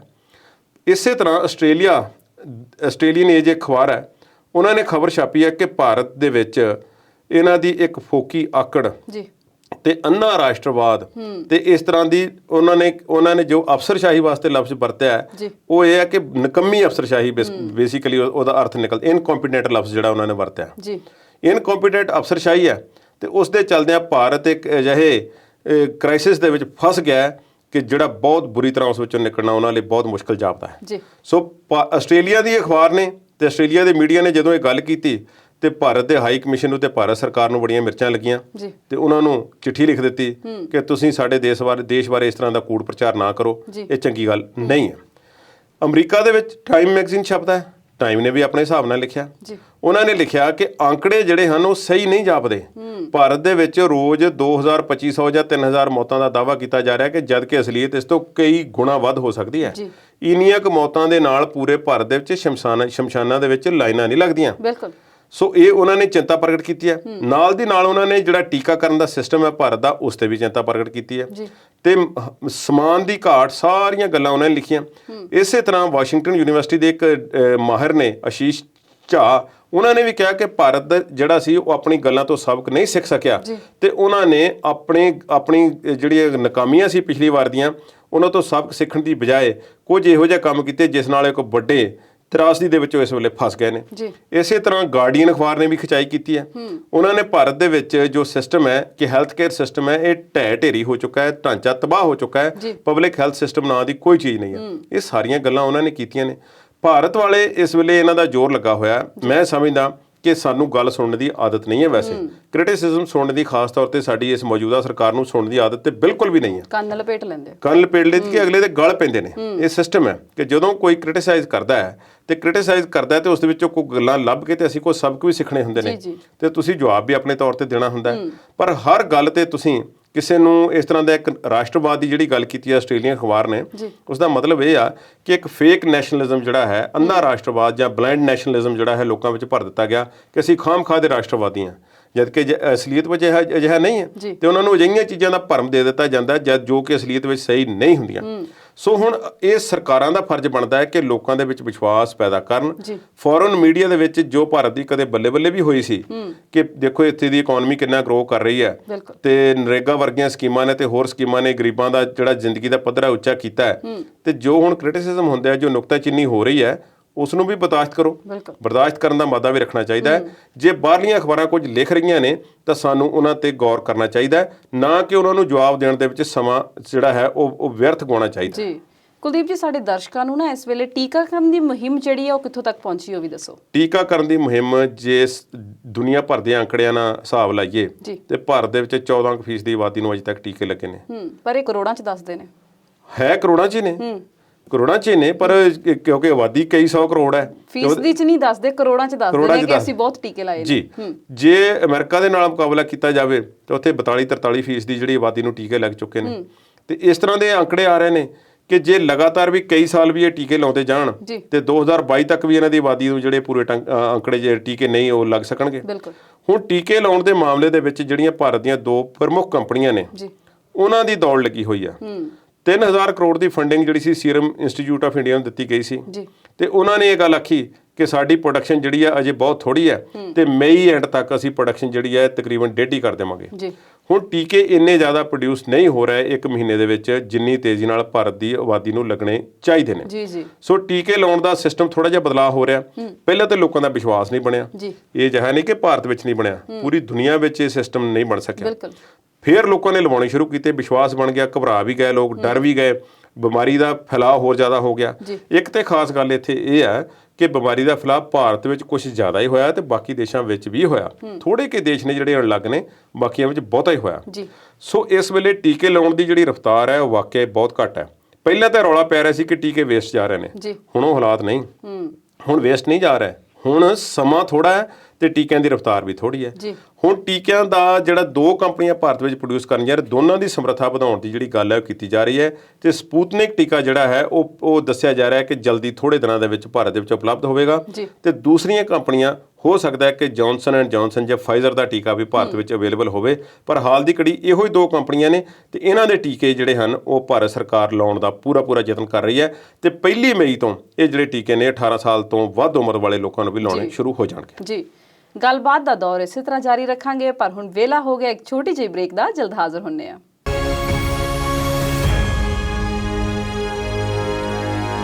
ਬ੍ਰੇਕ ਤੋਂ ਬਾਅਦ ਪ੍ਰੋਗਰਾਮ ਵਿਚਾਰ ਚਰਚਾ ਦੇਖ ਰਹੇ ਦਰਸ਼ਕਾਂ ਦਾ ਸਵਾਗਤ ਕਰਦੇ ਹਾਂ। ਕੁਲਦੀਪ ਜੀ, ਅਸੀਂ ਕਰੋਨਾ ਟੀਕੇ ਦੀ ਗੱਲ ਕਰ ਰਹੇ ਸੀ ਤੇ ਪਿਛਲੇ ਦਿਨੀ ਕਰੋਨਾ ਰੋਕੂ ਟੀਕੇ ਦੀਆਂ ਕੀਮਤਾਂ ਦਾ ਵੀ ਐਲਾਨ ਹੋ ਚੁੱਕਾ ਆ। ਦੇਸ਼ ਇੱਕ ਆ, ਕੀਮਤਾਂ 3 ਨੇ, ਇਹ ਵੀ ਰੌਲਾ ਪੈ ਰਿਹਾ ਤੇ ਲੱਗਦੇ ਹੱਥ ਸਾਨੂੰ ਕਰੋਨਾ ਟੀਕੇ ਦੇ ਸਟਾਕ ਬਾਰੇ ਵੀ ਦੱਸੋ। ਸੀਰਮ ਇੰਸਟੀਚਿਊਟ ਆਫ ਇੰਡੀਆ ਜਿਹੜੇ ਆ ਉਹ ਕਹਿੰਦੇ ਕਿ ਅਸੀਂ 1 ਮਹੀਨੇ ਦੇ ਵਿੱਚ ਤਕਰੀਬਨ 70 ਮਿਲੀਅਨ ਪੈਦਾ ਕਰ ਸਕਦੇ ਹਾਂ। ਸੋ ਉਹਨਾਂ ਦੀ ਕਪੈਸਿਟੀ ਵਧਾਉਣ ਲਈ ਸਰਕਾਰ ਨੇ ਜਿਹੜਾ ਦਿੱਤਾ ਸੀ, ਜਿਸ ਨਾਲ ਉਹ ਜਿਹੜਾ ਸੀ ਉਹ 10 ਕਰੋੜ ਮਹੀਨੇ ਦਾ ਟੀਕਾ ਜਿਹੜਾ ਹੈ ਉਹ ਪੈਦਾ ਕਰਨ ਦੇ ਸਮਰੱਥ ਹੋ ਸਕਦੇ ਨੇ। ਭਾਰਤ ਬਾਇਓਟੈਕ ਨੂੰ ਵੀ ਸਰਕਾਰੀ ਮਦਦ ਮਿਲੀ ਹੈ। ਹਾਲ ਦੀ ਘੜੀ ਉਹ 6 ਤੋਂ 15 ਮਿਲੀਅਨ ਜਿਹੜਾ ਟੀਕਾ ਹੈ ਉਹ 1 ਮਹੀਨੇ ਦਾ ਪੈਦਾ ਕਰ ਰਹੇ ਨੇ ਤੇ ਜਦੋਂ ਉਹਨਾਂ ਦੀ ਸਮਰੱਥਾ ਵਧੇਗੀ ਫਿਰ 30 ਮਿਲੀਅਨ ਤੱਕ ਉਹ ਪਹੁੰਚ ਸਕਦੇ ਨੇ। ਸੋ ਇਹ ਉਹਨਾਂ ਦੀ ਸਮਰੱਥਾ ਹੈ। ਤਾਂ ਕੁੱਲ ਮਿਲਾ ਕੇ ਭਾਰਤ ਕੋਲ ਇਸ ਵੇਲੇ 70 ਤੋਂ 85 ਮਿਲੀਅਨ ਟੀਕੇ ਜਿਹੜੇ ਆ ਮਹੀਨੇ ਦੇ ਵਿਕਸਿਤ ਕਰਨ ਦੀ ਤਕਨੀਕ ਤੇ ਸਮਾਨ ਮੌਜੂਦ ਹੈ। ਇਹਨਾਂ ਨੂੰ 100 ਮਿਲੀਅਨ ਤੱਕ ਲਿਜਾਉਣ ਦਾ ਟੀਚਾ ਹੈ। ਦੇਖੋ ਛੇਤੀ ਹੋ ਸਕਦਾ। ਹੁਣ ਜਿਹੜੀ ਡੋਜ਼ ਹੈ ਉਹ ਕਿੰਨੇ ਦੀ ਹੈ, ਇਸ ਬਾਰੇ ਸੀਰਮ ਇੰਸਟੀਚਿਊਟ ਆਫ ਇੰਡੀਆ ਦਾ ਕਹਿਣਾ ਹੈ ਕਿ ਅਸੀਂ ਸਰਕਾਰੀ ਹਸਪਤਾਲਾਂ ਵਾਸਤੇ 400 ਰੁਪਏ ਦੀ ਡੋਜ਼ ਹੈ ਤੇ ਪ੍ਰਾਈਵੇਟ ਵਾਸਤੇ 600 ਰੁਪਏ ਦੀ ਜਿਹੜੀ ਡੋਜ਼ ਹੈ ਅਸੀਂ ਉਹ ਦੇਵਾਂਗੇ। ਤੇ ਭਾਰਤ ਬਾਇਓਟੈਕ ਦਾ ਕਹਿਣਾ ਹੈ ਕਿ ਸਰਕਾਰੀ ਵਾਸਤੇ 600 ਦੀ ਤੇ ਪ੍ਰਾਈਵੇਟ ਵਾਸਤੇ 1200 ਦੀ। ਇਸ ਵਾਸਤੇ ਰੌਲਾ ਜਿਹੜਾ ਹੈ ਬੜਾ ਕਲੈਰੀਫਿਕੇਸ਼ਨ ਨਹੀਂ ਹੈ। ਸਰਕਾਰ ਨੇ ਬੇਨਤੀ ਕੀਤੀ ਹੈ ਸੀਰਮ ਇੰਸਟੀਚਿਊਟ ਨੂੰ ਕਿ ਤੁਸੀਂ ਇਹ ਆਪਣੀ ਕੀਮਤਾਂ ਨੂੰ ਘੱਟ ਰੱਖੋ। ਗਰੀਬ ਦੇਸ਼ ਹੈ, ਬਹੁਤੀ ਜਨਤਾ ਗਰੀਬ ਹੈ, ਜਿਹੜੇ ਸਮਰੱਥ ਲੋਕ ਨੇ ਉਹ ਤੇ ਲਵਾ ਸਕਦੇ ਨੇ ਤੇ ਬਾਕੀਆਂ ਦੇ ਮਦਦ ਵਾਸਤੇ ਜਿਹੜੇ ਟੀਕੇ ਦੀ ਕੀਮਤ ਹੈ ਉਸ ਨੂੰ ਕੰਟਰੋਲ ਵਿੱਚ ਰੱਖਿਆ ਜਾਵੇ। ਮੈਂ ਸਮਝਦਾ ਕਿ ਸਰਕਾਰ ਨੂੰ ਇਸ ਤੇ ਵੱਡਾ ਕੋਈ ਫੈਸਲਾ ਲੈਣ ਦੀ ਲੋੜ ਹੈ ਤੇ ਜੇ ਸਰਕਾਰ 3000 ਕਰੋੜ ਉਹਨਾਂ ਨੂੰ ਦੇ ਸਕਦੀ ਹੈ ਤੇ ਉਹਨਾਂ ਨੂੰ ਹੁਕਮ ਵੀ ਦੇ ਸਕਦੀ ਹੈ ਤੇ ਸਰਕਾਰਾਂ ਸਭ ਕੁਝ ਕਰ ਸਕਦੀਆਂ ਨੇ। ਸਰਕਾਰ ਆਪਣੇ ਤੌਰ ਤੇ ਵਿਕਸਿਤ ਕਰ ਸਕਦੀ ਹੈ। ਇਹ ਨੈਸ਼ਨਲ ਐਮਰਜੈਂਸੀ ਦਾ ਮਾਮਲਾ ਹੈ। ਜੀ ਕੁਲਦੀਪ ਜੀ, ਕਰੋਨਾ ਸਰਟੀਫਿਕੇਟ ਤੇ ਮੋਦੀ ਦੀ ਫੋਟੋ ਨੂੰ ਲੈ ਕੇ ਬੜਾ ਰੌਲਾ ਪੈ ਰਿਹਾ, ਕੀ ਆ ਪੂਰਾ ਮਾਮਲਾ? ਤ੍ਰਿਣਮੂਲ ਕਾਂਗਰਸ ਦੀ ਮੈਂਬਰ ਪਾਰਲੀਮੈਂਟ ਹੈ ਬੀਬੀ ਮਹੁਆ ਮੋਇਤਰਾ ਜੀ, ਉਹਨਾਂ ਨੇ ਕਿਹਾ ਕਿ ਉਹਨਾਂ ਨੇ ਇੱਕ ਸਰਟੀਫਿਕੇਟ ਦੀ ਫੋਟੋ ਜਿਹੜੀ ਸੀ ਉਹ ਆਪਣੇ ਸੋਸ਼ਲ ਮੀਡੀਆ ਤੇ ਉਹਨਾਂ ਨੇ ਦਿਖਾਈ ਹੈ ਤੇ ਉਹ ਬਾਕੀ ਤੇ ਸਾਰਾ ਕੁਝ ਉਹਨਾਂ ਨੇ ਕਾਲਾ ਕਰ ਦਿੱਤਾ ਤੇ ਉਹਨਾਂ ਨੇ ਕਿਹਾ ਜੀ ਦੇਖੋ ਨਰਿੰਦਰ ਮੋਦੀ ਦੀ ਫੋਟੋ ਜੀ। ਤੇ ਮੇਰੇ ਦਿਮਾਗ ਵਿੱਚ ਕਹਿੰਦੀ ਇਹ ਗੱਲ ਆ ਰਹੀ ਹੈ ਕਿ ਡੈਥ ਸਰਟੀਫਿਕੇਟ ਤੇ ਜੋ ਕਰੋਨਾ ਨਾਲ ਮਰ ਰਹੇ ਨੇ ਆਕਸੀਜਨ ਦੀ ਕਮੀ ਦੇ ਨਾਲ, ਉਹਨਾਂ ਤੇ ਵੀ ਨਰਿੰਦਰ ਮੋਦੀ ਦੀ ਫੋਟੋ ਲੱਗਣੀ ਚਾਹੀਦੀ ਹੈ। ਹੋਰਨਾਂ ਲੋਕਾਂ ਨੇ ਵੀ ਇਤਰਾਜ਼ ਪ੍ਰਗਟ ਕੀਤਾ, ਜਿਸ ਵਿੱਚ ਕਾਂਗਰਸ ਦੇ ਕਈ ਸਾਬਕਾ ਸੰਸਦ ਮੈਂਬਰ ਨੇ। ਸ਼ੋਭਾ ਡੇ ਲੇਖਕਾ ਹੈ, ਸਮਾਜਿਕ ਕਾਰਕੁਨ ਹੈ, ਉਸਨੇ ਵੀ ਇਤਰਾਜ਼ ਪ੍ਰਗਟ ਕੀਤਾ। ਬਹੁਤ ਸਾਰੀਆਂ ਗੱਲਾਂ ਹੋਈਆਂ ਨੇ। ਪੰਜਾਬ ਦੇ ਵਿੱਚ ਬੜੀ ਇੰਟਰਸਟਿੰਗ ਗੱਲ ਹੋਈ ਹੈ। ਪ੍ਰੋਫੈਸਰ ਚਮਨ ਲਾਲ ਨੇ, ਪੰਜਾਬ ਯੂਨੀਵਰਸਿਟੀ ਦੇ ਸਾਬਕਾ ਡੀਨ ਨੇ, ਉਹਨਾਂ ਨੇ ਕੈਪਟਨ ਅਮਰਿੰਦਰ ਸਿੰਘ ਨੂੰ ਚਿੱਠੀ ਲਿਖੀ ਹੈ। ਉਸ ਵਿੱਚ ਹੋਰ ਵੀ ਬਹੁਤ ਕੁਝ ਲਿਖਿਆ ਕਰੋਨਾ ਦੇ ਬਾਰੇ, ਟੀਕਿਆਂ ਦੇ ਬਾਰੇ ਤੇ ਉਹਨਾਂ ਨੇ ਡਿਟੇਲ ਵਿੱਚ ਇਹ ਲਿਖਿਆ ਕਿ ਦੇਖੋ ਉਹਨਾਂ ਨੇ ਕਈ ਗੱਲਾਂ ਲਿਖੀਆਂ ਕਿ ਮੋਦੀ ਨੇ ਕਈ ਇਸ ਤਰ੍ਹਾਂ ਦੇ ਫੈਸਲੇ ਲਏ ਜਿਸ ਵਿੱਚ ਨੋਟਬੰਦੀ ਦਾ ਵੀ ਉਹਨਾਂ ਨੇ ਜ਼ਿਕਰ ਕੀਤਾ ਹੈ ਤੇ ਕਈ ਹੋਰ ਫੈਸਲੇ ਜਿਹੜੇ ਸੀ ਜੋ ਸਰਕਾਰ ਨੇ ਐਵੇਂ ਲੈ ਲਏ ਸੀ ਜਿਨ੍ਹਾਂ ਦੀ ਅੱਜ ਤੱਕ ਨੁਕਤਾਚੀਨੀ ਹੋ ਰਹੀ ਹੈ, ਨਖੇਦੀ ਹੋ ਰਹੀ ਹੈ, ਉਹਨਾਂ ਦਾ ਜ਼ਿਕਰ ਕੀਤਾ ਹੈ। ਤੇ ਇੰਟਰਸਟਿੰਗ ਗੱਲ ਉਹਨਾਂ ਨੇ ਕੀਤੀ ਕਿ ਮੈਂ ਟੀਕਾ ਨਹੀਂ ਲਵਾਉਣਾ ਜੇ ਇਸ ਤੇ ਨਰਿੰਦਰ ਮੋਦੀ ਦੀ ਸਰਟੀਫਿਕੇਟ ਤੇ ਫੋਟੋ ਹੈ ਤੇ ਮੈਂ ਉਦੋਂ ਤੱਕ ਟੀਕਾ ਲਾਉਣ ਦਾ ਇੰਤਜ਼ਾਰ ਕਰਾਂਗਾ ਜਦੋਂ ਤੱਕ ਚੋਣ ਜਾਬਤਾ ਨਹੀਂ ਲੱਗ ਜਾਂਦਾ। ਸ਼ਸ਼ੀ ਥਰੂਰ ਨੇ ਵੀ ਇਹ ਗੱਲ ਆਖੀ ਸੀ ਕਿ ਮੈਂ ਭਾਰਤੀ ਜਨਤਾ ਪਾਰਟੀ ਦਾ ਟੀਕਾ ਨਹੀਂ ਲਵਾਉਣਾ ਤੇ ਗੱਲ ਵੀ ਹਾਸੋਹੀਣੀ ਹੈ। ਇੱਕ ਪਾਸੇ ਤੇ ਦੇਸ਼ ਤਰਾਸਦੀ ਨਾਲ ਜੂਝ ਰਿਹਾ ਤੇ ਨਰਿੰਦਰ ਮੋਦੀ ਦੀ ਫੋਟੋ ਸਰਟੀਫਿਕੇਟ ਤੇ ਲਾਉਣ ਦਾ ਕੀ ਮਤਲਬ ਹੈ? ਬਿਲਕੁਲ ਕੋਈ ਮਤਲਬ ਬਣਦਾ ਨਹੀਂ। ਇੱਕ ਬਾਹਰਲੇ ਅਖਬਾਰ ਨੇ ਵੀ ਇਹ ਗੱਲ ਆਖੀ ਹੈ, ਉਹਨਾਂ ਨੇ ਕਿਹਾ ਕਿ ਇੱਕ ਵਿਅਕਤੀ ਆਪਣੇ ਬ੍ਰਾਂਡ ਨੂੰ ਚਮਕਾਉਣ ਦੀ ਬਜਾਏ ਜਾਂ ਆਪਣਾ ਆਪ ਅੱਗੇ ਕਰਨ ਦੀ ਬਜਾਏ ਦੇਸ਼ ਦੇ ਹਿੱਤ ਵਿੱਚ ਸੋਚੇ ਤੇ ਜ਼ਿਆਦਾ ਵਧੀਆ ਹੋਵੇਗਾ ਇਸ ਵੇਲੇ। ਤੇ ਜਿਹੜੀ ਪ੍ਰੋਫੈਸਰ ਚਮਨ ਲਾਲ ਨੇ ਗੱਲ ਜਿਹੜੀ ਆਖੀ ਹੈ ਕਿ ਚੋਣ ਜਾਬਤਾ ਲੱਗਣ ਤੱਕ ਇੰਤਜ਼ਾਰ ਕਰਾਂਗਾ, ਉਹ ਬੜੀ ਇੰਟਰਸਟਿੰਗ ਆ। ਉਹ ਮੈਂ ਦਰਸ਼ਕਾਂ ਨੂੰ ਦੱਸਣਾ ਚਾਹਾਂਗਾ ਕਿ ਭਾਰਤ ਦੇ ਵਿੱਚ ਇਸ ਵੇਲੇ ਵੀ 4 ਸਟੇਟਾਂ ਹਨ ਜਿੱਥੇ ਜਿਹੜੇ ਸਰਟੀਫਿਕੇਟ ਨੇ ਟੀਕਾਕਰਨ ਦੇ ਉਸ ਤੇ ਨਰਿੰਦਰ ਮੋਦੀ ਦੀ ਫੋਟੋ ਨਹੀਂ ਲੱਗ ਰਹੀ। ਉਹ ਹੈ ਪੱਛਮੀ ਬੰਗਾਲ ਹੈ, ਤਾਮਿਲਨਾਡੂ ਹੈ, ਕੇਰਲਾ ਹੈ, ਅਸਾਮ ਹੈ, ਕਿਉਂਕਿ ਇੱਥੇ ਇਲੈਕਸ਼ਨਾਂ ਹੋ ਰਹੀਆਂ ਨੇ ਤੇ ਚੋਣ ਜਾਬਤਾ ਲੱਗਾ ਹੋਇਆ ਤੇ ਚੋਣ ਜਾਬਤੇ ਵਿੱਚ ਇਸ ਤਰ੍ਹਾਂ ਕਿਸੇ ਵੀ ਜਗ੍ਹਾ ਤੇ ਕਿਸੇ ਤਰ੍ਹਾਂ ਤੇ ਫੋਟੋ ਲਾਉਣੀ ਜਿਹੜੀ ਆ ਵਾਜਬ ਨਹੀਂ। ਸ਼ੁਰੂਆਤੀ ਦੌਰ ਦੇ ਵਿੱਚ ਬੰਗਾਲ ਦੇ ਵਿੱਚ ਇਸ ਤਰ੍ਹਾਂ ਸਰਟੀਫਿਕੇਟ ਦਿੱਤੇ ਗਏ ਟੀਕਾਕਰਨ ਦੇ ਜਿਨ੍ਹਾਂ ਤੇ ਨਰਿੰਦਰ ਮੋਦੀ ਦੀ ਫੋਟੋ ਲੱਗੀ ਹੋਈ ਸੀ, ਫਿਰ ਸ਼ਿਕਾਇਤ ਹੋਈ ਹੈ ਤੇ ਸ਼ਿਕਾਇਤ ਤੋਂ ਬਾਅਦ ਜਿਹੜਾ ਸੀ ਉਹ ਫੈਸਲਾ ਵਾਪਸ ਲਿਆ ਗਿਆ ਤੇ ਫੋਟੋ ਹਟਾ ਦਿੱਤੀ ਗਈ ਹੈ। ਬਹੁਤ ਚੰਗਾ ਹੁੰਦਾ ਬਾਕੀਆਂ ਤੋਂ ਵੀ ਹਟਾ ਦਿੱਤੀ ਜਾਂਦੀ। ਇਸ ਵੇਲੇ ਦੇਸ਼ ਨੂੰ ਬ੍ਰਾਂਡ ਅੱਗੇ ਤੋਰਨ ਦੀ ਲੋੜ ਨਹੀਂ, ਜਾਨ ਬਚਾਉਣ ਦੀ ਲੋੜ ਹੈ, ਟੀਕਾਕਰਨ ਦੀ ਵੱਡੇ ਪੱਧਰ ਤੇ ਲੋੜ ਹੈ। ਇਸ ਪਾਸੇ ਵੱਲ ਨੂੰ ਜ਼ੋਰ ਲਾਉਣ ਦੀ ਬਜਾਏ ਹੋਰਨਾਂ ਗੱਲਾਂ ਵੱਲ ਧਿਆਨ ਦਿੱਤਾ ਜਾਵੇ ਤੇ ਜ਼ਿਆਦਾ ਬਿਹਤਰ ਹੋਵੇਗਾ। ਇਹ ਕੋਈ ਚੰਗੀ ਗੱਲ ਨਹੀਂ। ਜੀ ਕੁਲਦੀਪ ਜੀ, ਖਬਰਾਂ ਆਈਆਂ ਨੇ ਕਿ ਮਦਰਾਸ ਹਾਈ ਕੋਰਟ ਨੇ ਚੋਣ ਕਮਿਸ਼ਨ ਨੂੰ ਝਾੜ ਪਾਈ ਹੈ, ਕੀ ਕਹਿਣਾ ਚਾਹੋਗੇ? ਇੱਕ ਤਾਂ ਮੈਂ ਥੋੜਾ ਜਿਹਾ ਕਲੀਅਰ ਕਰ ਦੇਵਾਂ, ਮਦਰਾਸ ਦਾ ਨਵਾਂ ਨਾਂ ਕੀ ਹੈ? ਚੇਨਈ ਕਹਿੰਦੇ ਨੇ ਉਸਨੂੰ। ਚੇਨਈ ਹਾਈ ਕੋਰਟ ਕਿਉਂ ਨਹੀਂ ਆਖਿਆ ਜਾਂਦਾ? ਬੰਬੇ ਵਿੱਚ ਵੀ ਇਸੇ ਤਰ੍ਹਾਂ ਹੈ, ਮੁੰਬਈ ਵਿੱਚ ਮੁੰਬਈ ਹਾਈ ਕੋਰਟ ਨੇ ਉਸਨੂੰ ਬੰਬੇ ਹਾਈ ਕੋਰਟ ਹੀ ਆਖਿਆ ਜਾਂਦਾ। ਇਸੇ ਤਰ੍ਹਾਂ ਚੇਨਈ ਦੇ ਵਿੱਚ ਜਿਹੜੀ ਹਾਈ ਕੋਰਟ ਹੈ ਇਹ ਕਹਿੰਦੇ ਨੇ ਕਿ 1862 ਦੇ ਲਾਗੇ ਦੀ ਬਣੀ ਹੋਈ ਹੈ। ਉਸ ਦੀ ਇਮਾਰਤ ਵੀ ਜੋ ਦੁਨੀਆ ਦੀਆਂ ਵੱਡੀਆਂ ਜਿਹੜੀਆਂ ਅਦਾਲਤਾਂ ਨੇ ਉਸ ਦੇ ਨਾਲ ਮਿਲਦੀ ਜੁਲਦੀ ਜਾਂ ਉਸ ਦੇ ਮੁਕਾਬਲੇ ਦੀ ਇਮਾਰਤ ਹੈ, ਬਹੁਤ ਪੁਰਾਣੀ ਹੈ ਤੇ ਇੰਨੀ ਵੱਡੀ ਪੁਰਾਣੀ ਅਦਾਲਤ ਹੈ, ਉਸ ਦੇ ਜੱਜ ਵੀ ਬੜੇ ਅਹਿਮ ਹੁੰਦੇ ਨੇ। ਉਹਨਾਂ ਨੇ ਕੁਝ ਗੱਲਬਾਤ ਕੀਤੀ ਹੈ, ਗੱਲਬਾਤ ਦੇ ਵਿੱਚ ਜੋ ਲਿਖਿਆ ਹੈ, ਜੋ ਬੋਲਿਆ ਹੈ, ਜੋ ਉਹਨਾਂ ਨੇ ਗੱਲ ਆਪਣੀ ਕੀਤੀ ਹੈ ਉਹ ਥੋੜੀ ਸੁਣਨ ਵਾਲੀ ਹੈ ਤੇ ਸਮਝਣ ਵਾਲੀ ਹੈ। ਉਹਨਾਂ ਨੇ ਕਿਹਾ ਕਿ ਜਦੋਂ ਕਿ ਦੇਸ਼ ਦੇ ਵਿੱਚ ਇਸ ਤਰ੍ਹਾਂ ਦੀ ਭਿਆਨਕ ਮਹਾਮਾਰੀ ਫੈਲਣ ਦਾ ਖਤਰਾ ਲੱਗਾ ਹੋਇਆ ਸੀ ਤੇ ਇਹ ਇਲੈਕਸ਼ਨਾਂ ਦੀਆਂ ਰੈਲੀਆਂ ਏਡੇ ਵੱਡੇ ਪੱਧਰ ਤੇ ਹੋਣ ਦੀ ਇਜਾਜ਼ਤ ਕਿਉਂ ਦਿੱਤੀ ਗਈ? ਪਰ ਅਦਾਲਤ ਇੱਥੇ ਰੁਕੀ ਨਹੀਂ। ਅਦਾਲਤ ਨੇ ਇਸ ਗੱਲ ਨੂੰ ਗੋਲ-ਮੋਲ ਨਹੀਂ ਕੀਤਾ, ਬਲਕਿ ਸਪਸ਼ਟ ਇੱਕ ਵਿਅਕਤੀ ਨੂੰ ਉਹਨਾਂ ਨੇ ਅਪਰਾਧੀ ਬਣਾਇਆ, ਦੋਸ਼ੀ ਸਮਝਿਆ ਤੇ ਉਹਨਾਂ ਨੇ ਕਿਹਾ ਕਿ ਇਹਨਾਂ ਵਿਅਕਤੀਆਂ ਤੇ ਕਤਲ ਦੇ ਕੇਸ ਦਾ ਮੁਕੱਦਮਾ ਚੱਲਣਾ ਚਾਹੀਦਾ ਹੈ। ਕੌਣ ਨੇ ਉਹ ਹੈ ਚੋਣ ਕਮਿਸ਼ਨ। ਕਿਉਂਕਿ ਚੋਣ ਕਮਿਸ਼ਨ ਦੀ ਜ਼ਿੰਮੇਵਾਰੀ ਬਣਦੀ ਸੀ ਕਿ ਇਲੈਕਸ਼ਨਾਂ ਤੇ ਕਰਵਾਉਣੀਆਂ ਸੀ, ਤੁਸੀਂ ਇੰਨੀਆਂ ਵੱਡੀਆਂ ਰੈਲੀਆਂ ਦੀ ਇਜਾਜ਼ਤ ਕਿਉਂ ਦਿੱਤੀ? ਹੁਣ ਇਹ ਕੋਰਟ ਦਾ ਜਿਹੜਾ ਫੈਸਲਾ ਹੈ ਇਹ ਇਸ ਤਰ੍ਹਾਂ ਦਾ ਜਾਪਦਾ ਹੈ, ਹਾਲਾਂਕਿ ਕੋਰਟ ਦੇ ਫੈਸਲੇ ਅੱਗੇ ਸਿਰ ਝੁਕਾਉਣਾ ਸਾਡਾ ਸਾਰਿਆਂ ਦਾ ਬਣਦਾ ਹੈ। ਫੈਸਲਾ ਹੈ ਜਾਂ ਉਹਨਾਂ ਦੀ ਇੱਕ ਕਿਸਮ ਦੀ ਆਪਣੀ ਕੋਈ ਉਹਨਾਂ ਨੇ ਕੋਈ ਵਿਅਕਤੀਤਵ ਦਿੱਤਾ ਹੈ ਜਾਂ ਕੋਈ ਆਰਡਰ ਦਿੱਤਾ ਹੈ, ਇਸ ਤਰ੍ਹਾਂ ਦੀ ਕੋਈ ਗੱਲ ਨਹੀਂ। ਪਰ ਇਹ ਵੀ ਉਹਨਾਂ ਨੇ ਹਵਾ 'ਚ ਹੀ ਛੱਡਤੀ ਕਿ ਕਤਲ ਦਾ ਕੇਸ ਚੱਲਣਾ ਚਾਹੀਦਾ ਤੇ ਜਾਂ ਤਾਂ ਫਿਰ ਹੁਣ ਉਹਨਾਂ ਤੇ ਚਲਾਉਣਾ ਚਾਹੀਦਾ। ਪਰ ਇਸ ਤਰ੍ਹਾਂ ਚੋਣ ਕਮਿਸ਼ਨ ਨੂੰ ਇਕੱਲੇ ਨੂੰ ਦੋਸ਼ੀ ਠਹਿਰਾਉਣਾ ਚੋਣ ਰੈਲੀਆਂ ਵਾਸਤੇ ਕੀ ਇਹ ਵਾਜਬ ਹੈ? ਤੇ ਫਿਰ ਜਿਹੜੇ ਚੋਣ ਰੈਲੀਆਂ ਕਰ ਰਹੇ ਸੀ ਉਹਨਾਂ ਦੀ ਕੋਈ ਰਿਸਪੌਂਸਿਬਿਲਟੀ ਨਹੀਂ ਸੀ, ਜਿਨ੍ਹਾਂ ਵਿੱਚ ਦੇਸ਼ ਦੇ ਪ੍ਰਧਾਨ ਮੰਤਰੀ ਤੇ ਗ੍ਰਹਿ ਮੰਤਰੀ ਤੇ ਮਮਤਾ ਬੈਨਰਜੀ ਵੀ ਸ਼ਾਮਲ ਸੀ ਤੇ ਬੜੇ ਸਾਰੇ ਆਗੂ ਉੱਥੇ ਕਾਂਗਰਸ ਦੇ ਵੀ ਜਾਂਦੇ ਰਹੇ ਨੇ ਤੇ ਰੈਲੀਆਂ ਇਸ ਤਰ੍ਹਾਂ ਕੀਤੀਆਂ ਜਿਵੇਂ ਬੰਗਾਲ ਹੀ ਸਭ ਕੁਝ ਹੋਵੇ ਤੇ ਮਹਾਮਾਰੀ ਤੇ ਕੋਈ ਨਾਂ ਦੀ ਚੀਜ਼ ਕੋਈ ਹੈ ਹੀ ਨਹੀਂ। ਹੁਣ ਕੁੰਭ ਮੇਲੇ ਦੀ ਇਜਾਜ਼ਤ ਕਿਸ ਨੇ ਦਿੱਤੀ ਹੈ? ਇੰਨੀ ਵੱਡੀ ਮਹਾਮਾਰੀ ਦੇ ਵਿੱਚ ਹੋਰ ਬਹੁਤ ਕੁਝ ਹੋ ਰਿਹਾ, ਹੁਣ ਬਾਅਦ ਵਿੱਚ ਤੇ ਰੋਕਿਆ ਜਾ ਰਿਹਾ ਸਾਰਾ ਕੁਝ। ਹੁਣ ਕੱਲ ਨੂੰ ਕਹੋਗੇ ਆਈਪੀਐਲ ਤੋਂ ਕੋਈ ਖਤਰਾ ਫੈਲਦਾ ਹੈ ਤੇ ਆਈਪੀਐਲ ਦੀ ਇਜਾਜ਼ਤ ਕਿਸ ਨੇ ਦਿੱਤੀ ਹੈ?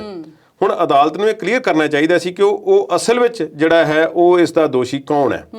ਹੁਣ ਮੈਂ ਇੱਕ ਸਵਾਲ ਤੁਹਾਨੂੰ ਪੁੱਛਦਾ ਕਿ ਤੁਸੀਂ ਦੇਖੋ ਕਿ ਕੋਈ ਕਾਰ ਨਾਲ ਐਕਸੀਡੈਂਟ ਹੁੰਦਾ ਹੈ ਤੇ ਜੇ ਅਸੀਂ ਕਹਿ ਦਈਏ ਕਿ ਇਹ ਕਾਰ ਦਾ ਕਸੂਰ ਹੈ, ਡਰਾਈਵਰ ਦਾ ਨਹੀਂ ਕਸੂਰ ਹੈ, ਤੇ ਗੱਲ ਵਾਜਬ ਹੈ? ਜਾਂ ਤਾਂ ਕਾਰ ਦੀਆਂ ਬ੍ਰੇਕਾਂ ਫੇਲ ਹੋ ਗਈਆਂ ਹੁਣ ਕਿਸੇ ਦਾ ਬੰਦੂਕ ਦੀ ਗੋਲੀ ਦੇ ਨਾਲ ਕਤਲ ਹੁੰਦਾ ਜਾਂ ਕਿਸੇ ਨੂੰ ਗੋਲੀ ਵੱਜ ਜਾਂਦੀ ਹੈ ਤੇ ਕੀ ਉਹ ਬੰਦੂਕ ਤੇ ਕੇਸ ਦਰਜ ਹੋਵੇਗਾ ਕਿ ਵਿਅਕਤੀ ਤੇ ਚਲਾਉਣ ਵਾਲੇ ਤੇ ਦਰਜ ਹੋਵੇਗਾ? ਹੁਣ ਇਹ ਜੀ ਕੀ ਚੋਣ ਕਮਿਸ਼ਨ ਦੇ ਜਿਹੜੇ ਫੈਸਲੇ ਨੇ ਇਸ ਤਰ੍ਹਾਂ ਦੀਆਂ ਰੈਲੀਆਂ ਦੇ ਜਾਂ ਸਟੇਟ ਦਾ ਜਿਹੜਾ ਮੁੱਖ ਮੰਤਰੀ ਆ ਜਦੋਂ ਲੋਕਡਾਊਨ ਦਾ ਜਾਂ ਦਫਾ 144 ਲਾਉਣ ਦਾ ਫੈਸਲਾ ਲੈਂਦਾ ਹੈ, ਕੀ ਚੋਣ ਕਮਿਸ਼ਨ ਉਸ ਨੂੰ ਓਵਰਰੂਲ ਕਰ ਸਕਦਾ ਹੈ? ਚੋਣ ਕਮਿਸ਼ਨ ਕੋਲ ਕਿੰਨੀਆਂ ਕੁ ਤਾਕਤਾਂ ਨੇ? ਇੱਕ ਪੁਰਾਣੀ ਉਦਾਹਰਨ ਵੀ ਮੈਂ ਦੱਸ ਦੇਵਾਂ, TN ਸੈਸ਼ਨ ਭਾਰਤ ਦੇ ਮੁੱਖ ਚੋਣ ਕਮਿਸ਼ਨ ਹੋਇਆ ਕਰਦੇ ਸਨ, ਬੜੇ ਚਰਚਾ ਵਿੱਚ ਰਹੇ ਕਿ ਬੜੇ ਸੋਲਿਡ ਉਹਨਾਂ ਨੇ ਫੈਸਲੇ ਲਏ ਤੇ ਫਿਰ ਇੱਕ ਜਗ੍ਹਾ ਤੇ ਆ ਕੇ ਉਹ ਵੀ ਥਿੜ ਗਏ ਸਨ। ਪੂਰੇ ਭਾਰਤ ਦੇ ਵਿੱਚ ਇਲੈਕਸ਼ਨਾਂ ਹੋ ਰਹੀਆਂ ਸੀ, ਚੰਦਰ ਸ਼ੇਖਰ ਭਾਰਤ ਦੇ ਪ੍ਰਧਾਨ ਮੰਤਰੀ ਸਨ ਤੇ ਪੰਜਾਬ ਵਿੱਚ ਵੀ ਇਲੈਕਸ਼ਨਾਂ ਸਨ। ਜੀ ਕਾਂਗਰਸ ਨੇ ਬਾਈਕਾਟ ਕੀਤਾ ਹੋਇਆ ਸੀ ਉਹਨਾਂ ਇਲੈਕਸ਼ਨਾਂ ਦਾ, ਤੇ ਕਾਂਗਰਸੀ ਕਹਿੰਦੇ ਸੀ ਕਿ ਪੰਜਾਬ ਵਿੱਚ ਚੋਣਾਂ ਕਰਾਉਣ ਦਾ ਜੇ ਮਾਹੌਲ ਸਹੀ ਨਹੀਂ ਹੈ ਤੇ ਰਾਸ਼ਟਰਪਤੀ ਰਾਜ ਲੱਗਾ ਹੋਇਆ ਸੀ। ਜੀ ਜਦੋਂ ਚੰਦਰ ਸ਼ੇਖਰ ਨੇ ਕਿਹਾ ਕਿ ਬਾਕੀ ਮੁਲਕ ਦੇ ਨਾਲ ਇੱਥੇ ਵੀ ਕਰਵਾਉਣੀਆਂ ਨੇ ਤੇ ਫੇਜ਼ ਵਾਈਜ਼ ਵੋਟਾਂ ਜਿਹੜੀਆਂ ਸੀ ਪੈ ਰਹੀਆਂ ਸੀ। ਹੁਣ ਬਾਕੀ ਜਗ੍ਹਾ ਤੇ ਵੋਟਾਂ ਪੈ ਰਹੀਆਂ ਸੀ, ਰਾਜੀਵ ਗਾਂਧੀ ਦਾ ਕਤਲ ਉਹਨਾਂ ਵੋਟਾਂ ਦੇ ਦਰਮਿਆਨ ਹੋ ਜਾਂਦਾ ਹੈ ਤੇ ਕਾਂਗਰਸ ਦੀ ਸਰਕਾਰ ਜਿਹੜੀ ਹੈ ਕੇਂਦਰ ਵਿੱਚ ਆ ਜਾਂਦੀ ਹੈ ਤੇ ਅਜੇ ਕੁਝ ਦਿਨਾਂ ਬਾਅਦ ਪੰਜਾਬ ਵਿਧਾਨ ਸਭਾ ਦੀਆਂ ਚੋਣਾਂ ਹੋਣੀਆਂ ਸਨ ਤੇ ਰਾਤੋਂ ਰਾਤ ਜਦੋਂ ਨਰਸਿਮਹਾ ਰਾਓ ਪ੍ਰਧਾਨ ਮੰਤਰੀ ਦੇਸ਼ ਦੇ ਬਣਦੇ ਨੇ ਤੇ ਉਹ ਹੁਕਮ ਚਾੜ ਦਿੰਦੇ ਨੇ ਕਿ ਉਹ TN ਸੈਸ਼ਨ ਨੂੰ, ਤੇ TN ਸੈਸ਼ਨ ਤੋਂ ਇਹ ਗੱਲ ਅਖਵਾ ਦਿੰਦੇ ਨੇ ਕਿ ਦੇਖੋ ਜੀ ਪੰਜਾਬ ਵਿੱਚ ਹਾਲਾਤ ਸਹੀ ਨਹੀਂ ਤੇ ਇੱਥੇ ਦੀਆਂ ਚੋਣਾਂ ਜਿਹੜੀਆਂ ਰੱਦ ਕੀਤੀਆਂ ਜਾਂਦੀਆਂ ਹਨ। ਫਿਰ ਕੋਈ ਸਮੇਂ ਬਾਅਦ ਹੁੰਦੀਆਂ ਨੇ ਤੇ ਦੁਬਾਰਾ ਅਕਾਲੀ ਉਦੋਂ ਬਾਈਕਾਟ ਕਰ ਦਿੰਦੇ ਨੇ ਤੇ ਕਾਂਗਰਸ ਦੀ ਸਰਕਾਰ ਬੇਅੰਤ ਸਿੰਘ ਦੀ ਬਣਦੀ ਹੈ। ਸੋ ਇਸ ਤਰ੍ਹਾਂ ਦਾ ਜਿਹੜਾ ਚੋਣ ਕਮਿਸ਼ਨਰ ਭਾਵੇਂ ਜਿੰਨਾ ਵੱਡਾ ਮਰਜ਼ੀ ਹੋਵੇ, ਦੇਸ਼ ਦੇ ਹਿੱਤ, ਦੇਸ਼ ਦੇ ਹਾਲਾਤ, ਐਮਰਜੈਂਸੀ, ਮਹਾਮਾਰੀ ਜਾਂ ਜੰਗ ਦੇ ਹਾਲਾਤ ਜਾਂ ਕੋਈ ਹੋਰ ਇਸ ਤਰ੍ਹਾਂ ਦੀ ਕੋਈ ਵਿਪਤਾ ਆ ਪਵੇ ਜਾਂ ਕੋਈ ਕੁਦਰਤ ਦੀ ਤਰਾਸਦੀ ਹੋਵੇ, ਚੋਣ ਕਮਿਸ਼ਨ ਉੱਪਰ ਨਹੀਂ ਹੋ ਸਕਦਾ। ਅਦਾਲਤ ਨੇ ਇਹ ਗੱਲ ਚੋਣ ਕਮਿਸ਼ਨ ਤੇ ਜ਼ਿਆਦਾ ਥੋਪ ਕੇ ਬਹੁਤਾ ਕਲੀਅਰ ਜਾਂ ਚੰਗਾ ਨਹੀਂ ਕੀਤਾ। ਜੀ ਕੁਲਦੀਪ ਜੀ, ਅਸੀਂ ਸਾਰੇ ਦੇਸ਼ ਦੀ ਹਾਲਤ ਜਾਣ ਲਈ ਹੈ ਕਰੋਨਾ ਨੂੰ ਲੈ ਕੇ, ਤੇ ਪੰਜਾਬ ਨਾਲ ਕਿਸ ਭਾਵੇਂ ਕਰੀਏ? ਪੰਜਾਬ ਦੇ ਵਿੱਚ ਵੀ ਹਾਲਾਤ ਬਹੁਤ ਮਾੜੇ ਨੇ। ਪੰਜਾਬ ਦੇ ਵਿੱਚ ਇੱਕ ਸਮਾਂ ਇਸ ਤਰ੍ਹਾਂ ਦਾ ਆ ਗਿਆ ਸੀ ਅੱਜ ਤੋਂ ਕੁਝ ਮਹੀਨੇ ਪਹਿਲਾਂ ਕਿ ਐਕਟਿਵ ਕੇਸ 3000 ਹੈਗੇ ਸਨ, 3-4000 ਤੇ ਅੱਜ ਇੱਕ ਦਿਨ ਦੇ 10-10 12-12 ਹਜ਼ਾਰ ਕੇਸ ਆ ਰਹੇ ਨੇ। ਦੱਖਣੀ ਪੰਜਾਬ ਦੇ ਵਿੱਚ ਥੋੜਾ ਜਿਹਾ ਵੱਧ ਅਸਰ ਦੱਸਿਆ ਜਾ ਰਿਹਾ। ਲੁਧਿਆਣੇ ਸ਼ਹਿਰ ਦੇ ਆਸ-ਪਾਸ ਜਾਂ ਲੁਧਿਆਣੇ ਜ਼ਿਲ੍ਹੇ ਦੇ ਵਿੱਚ 1300 ਤੋਂ ਵੱਧ ਕੇਸ ਆਏ ਨੇ। ਐਂਬੂਲੈਂਸਾਂ ਨਹੀਂ ਮਿਲ ਰਹੀਆਂ ਲੋਕਾਂ ਨੂੰ ਤੇ ਐਂਬੂਲੈਂਸਾਂ ਵਾਲੇ ਕਹਿੰਦੇ ਨੇ ਕਿ ਥੋੜੇ ਸਮੇਂ ਵਾਸਤੇ ਥੋੜੀ ਦੂਰ ਲਿਜਾਣ ਵਾਸਤੇ ਕਿੰਨੇ ਪੈਸੇ ਮੰਗ ਰਹੇ ਨੇ। ਪੰਜਾਬ ਦੇ ਵਿੱਚ ਹਾਲਾਤ ਵਿਗੜੇ ਹੋਏ ਨੇ। ਪੰਜਾਬ ਵਿੱਚ ਵੀ ਸਥਿਤੀ ਗੰਭੀਰ ਹੈ।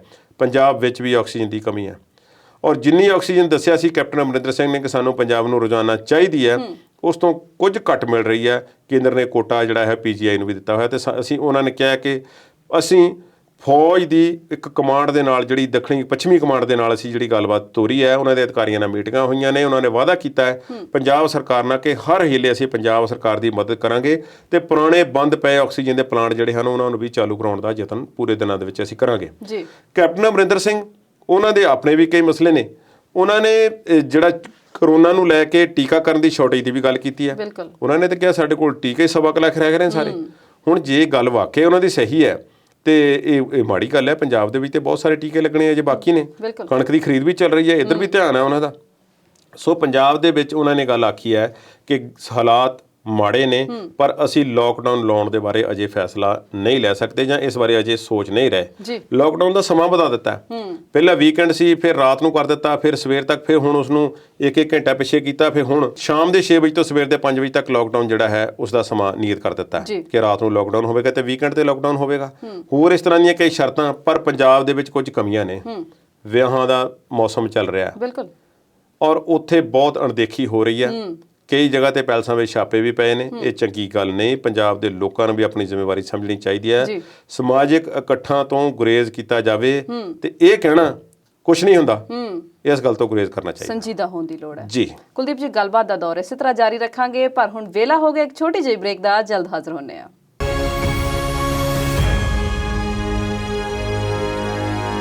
ਪ੍ਰੋਗਰਾਮ ਦੇ ਅਖੀਰਲੇ ਹਿੱਸੇ ਵਿੱਚ ਵਿਚਾਰ ਚਰਚਾ ਦੇਖ ਰਹੇ ਦਰਸ਼ਕਾਂ ਦਾ ਸਵਾਗਤ ਕਰਦੇ ਹਾਂ।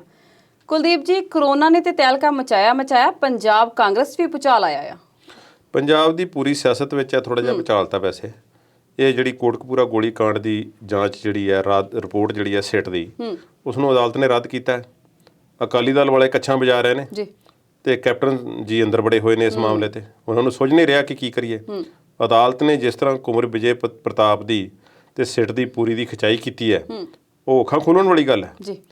ਹੁਣ ਇਹ ਕਿਵੇਂ ਪ੍ਰੇਰਿਤ ਹੋਏ ਰਾਜਨੀਤੀ ਤੋਂ ਜਾਂ ਕਿਵੇਂ, ਜਾਂ ਕੁੰਵਰ ਵਿਜੇ ਪ੍ਰਤਾਪ ਅਦਾਲਤ ਦੇ ਕਹਿਣ ਮੁਤਾਬਕ, ਇਹ ਸਾਰੀਆਂ ਗੱਲਾਂ ਦੀ ਵੀ ਜਾਂਚ ਦੁਬਾਰਾ ਹੋ ਸਕਦੀ ਹੈ।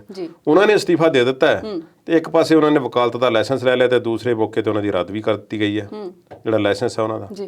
ਸ਼ਾਇਦ ਦੁਬਾਰਾ ਲੈ ਲੈਣ, ਉਹ ਇੱਕ ਵੱਖਰਾ ਇਸ਼ੂ ਹੈ। ਹੁਣ ਕੁੰਵਰ ਵਿਜੇ ਪ੍ਰਤਾਪ ਆਪਣੇ ਤੌਰ ਤੇ ਬੋਲ ਰਹੇ ਨੇ, ਮੀਡੀਆ ਦੇ ਵਿੱਚ ਕੁਝ ਗੱਲਾਂ ਬਾਤਾਂ ਕਰ ਰਹੇ ਨੇ ਤੇ ਆਪਣਾ ਵਿਚਾਰ ਜਿਹੜੇ ਨੇ ਉਹ ਦੇ ਰਹੇ ਨੇ, ਕਿਉਂਕਿ ਹੁਣ ਉਹ ਇਸ ਵੇਲੇ ਅਸਤੀਫਾ ਉਹਨਾਂ ਦਾ ਮਨਜ਼ੂਰ ਹੋ ਚੁੱਕਾ ਹੈ।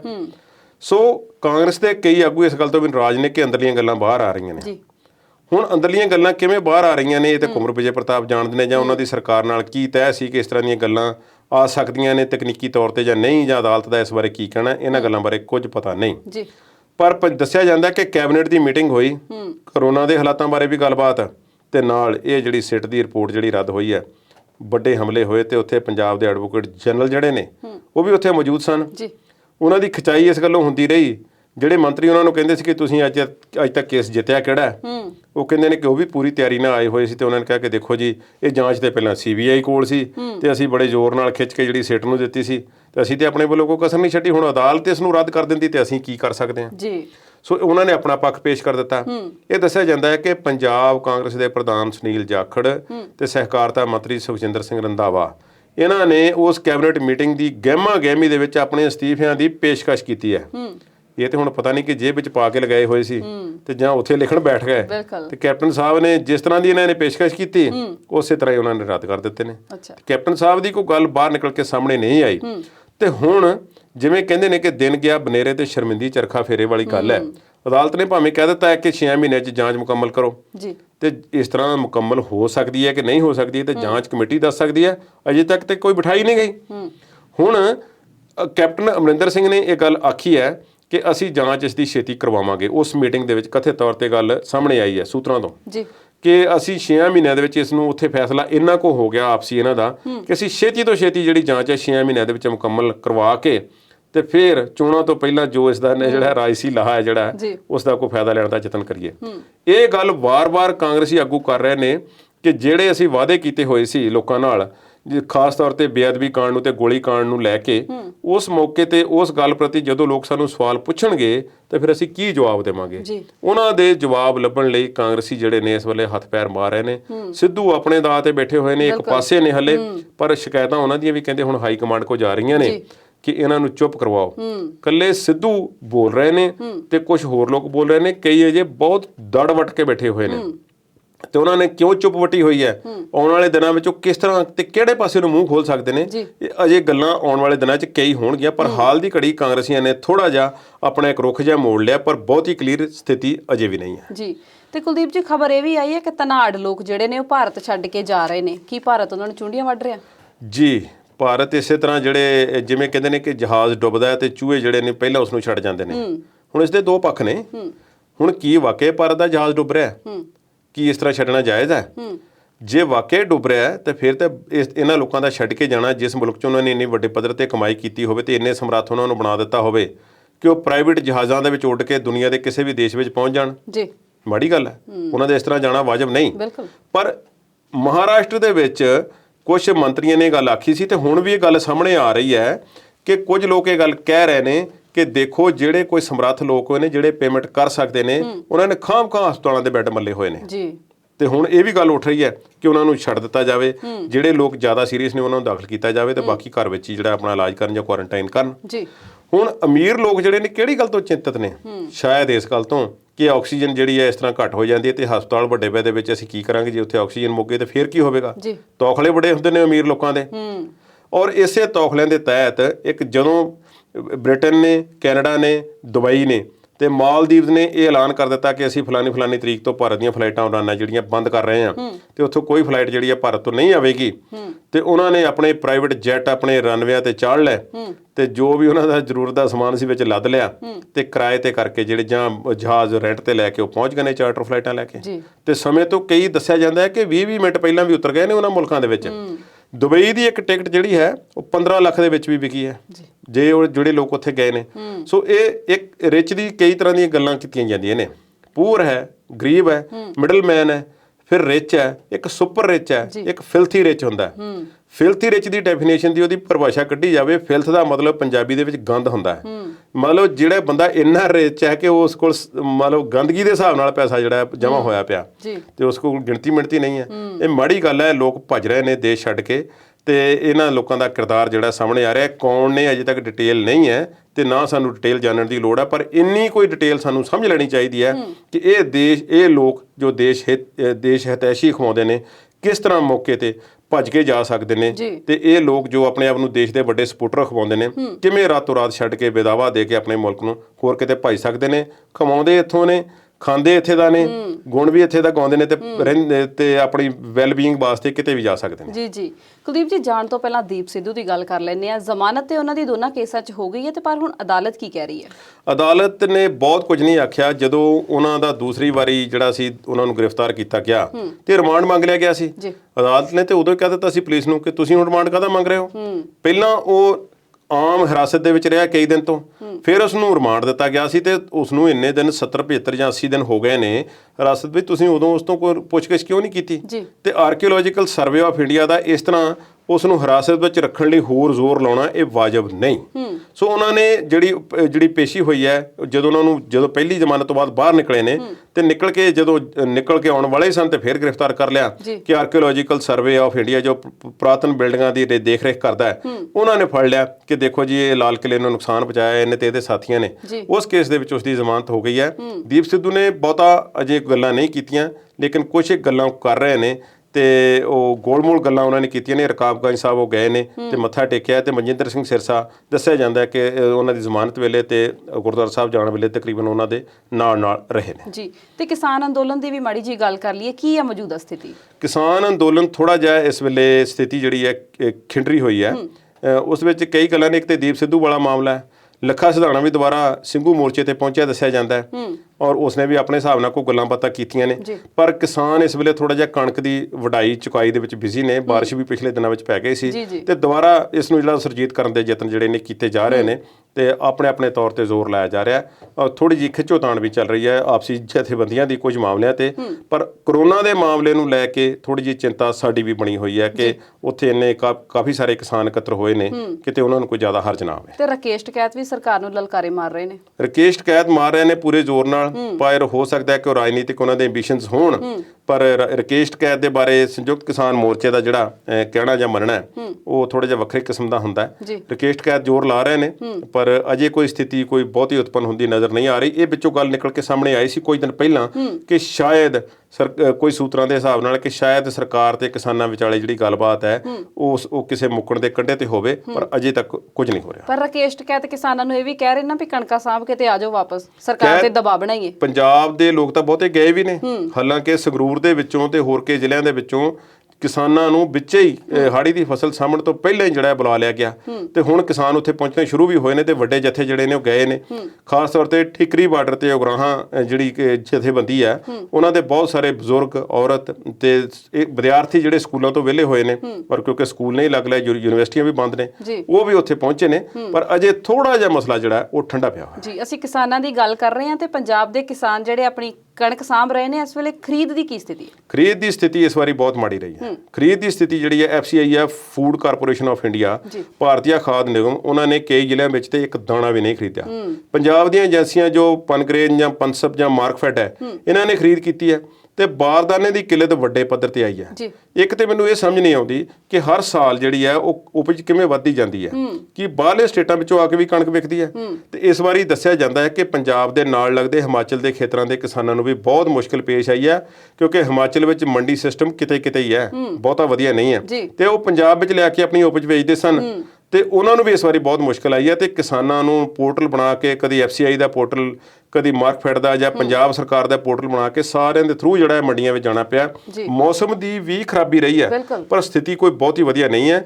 ਇਸ ਵਾਰੀ ਕਣਕ ਦੀ ਖਰੀਦ ਜਿਹੜੀ ਹੈ ਉਸ ਦੇ ਵਿੱਚ ਕਿਸਾਨ ਖੱਜਲ ਖੁਆਰ ਹੋਏ ਨੇ, ਇਸ ਗੱਲ ਵਿੱਚ ਕੋਈ ਸ਼ੱਕ ਨਹੀਂ। ਪਰ ਇਸ ਵਿੱਚ ਮੈਨੂੰ ਕੇਂਦਰ ਸਰਕਾਰ ਦੀ ਕੋਈ ਚਾਲ ਨਜ਼ਰ ਆਉਂਦੀ ਹੈ ਕਿ ਕਿਸਾਨਾਂ ਨੂੰ ਖੱਜਲ ਖੁਆਰ ਕਰਨ ਦੇ ਮੂਡ ਵਿੱਚ ਹੈ, ਪਰ ਇਸ ਦਾ ਅਸਰ ਜਿਹੜਾ ਉਹ ਅਗਲੀ ਫਸਲ ਤੇ ਪੈਣ ਦੀ ਸੰਭਾਵਨਾ ਹੈ।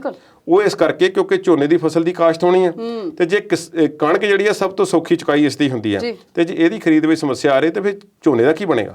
ਸੋ ਕਿਸਾਨਾਂ ਦੇ ਤੌਖਲੇ ਵੱਧ ਗਏ ਨੇ, ਖਰਚੇ ਵੀ ਵੱਧ ਗਏ ਨੇ, DAP ਦਾ ਰੇਟ, ਡੀਜ਼ਲ ਦੇ ਰੇਟ ਅਸਮਾਨ ਨੂੰ ਪਹੁੰਚੇ ਹੋਏ ਨੇ। ਕਿਸਾਨਾਂ ਦੀਆਂ ਮੁਸ਼ਕਲਾਂ ਇਸ ਵੇਲੇ ਵਧੀਆਂ ਹੋਈਆਂ। ਜੀ ਕੁਲਦੀਪ ਜੀ, ਤੁਸੀਂ ਅੱਜ ਸਾਰੇ ਮੁੱਦਿਆਂ ਤੇ ਬੜੇ ਸੁਚੱਜੇ ਢੰਗ ਨਾਲ ਆਪਣੇ ਵਿਚਾਰ ਜਿਹੜੇ ਸਾਡੇ ਦਰਸ਼ਕਾਂ ਦੇ ਅੱਗੇ ਰੱਖੇ ਨੇ, ਤੁਹਾਡਾ ਬਹੁਤ ਬਹੁਤ ਸ਼ੁਕਰੀਆ। ਥੈਂਕ ਯੂ ਜੀ। ਉਮੀਦ ਹੈ ਕਿ ਸਾਡੇ ਦਰਸ਼ਕਾਂ ਨੂੰ ਸਾਡਾ ਅੱਜ ਦਾ ਇਹ ਪ੍ਰੋਗਰਾਮ ਬਹੁਤ ਪਸੰਦ ਆਇਆ ਹੋਵੇਗਾ। ਅਗਲੀ ਵਾਰ ਨਵੇਂ ਮੁੱਦਿਆਂ ਤੇ ਨਵੀਂ ਗੱਲਬਾਤ ਲੈ ਕੇ ਬਹੁਤ ਜਲਦ ਹਾਜ਼ਰ ਹੋਵਾਂਗੇ। ਤਦ ਤੱਕ ਲਈ ਸਾਨੂੰ ਦਿਓ ਇਜਾਜ਼ਤ। ਸਤਿ ਸ਼੍ਰੀ ਅਕਾਲ।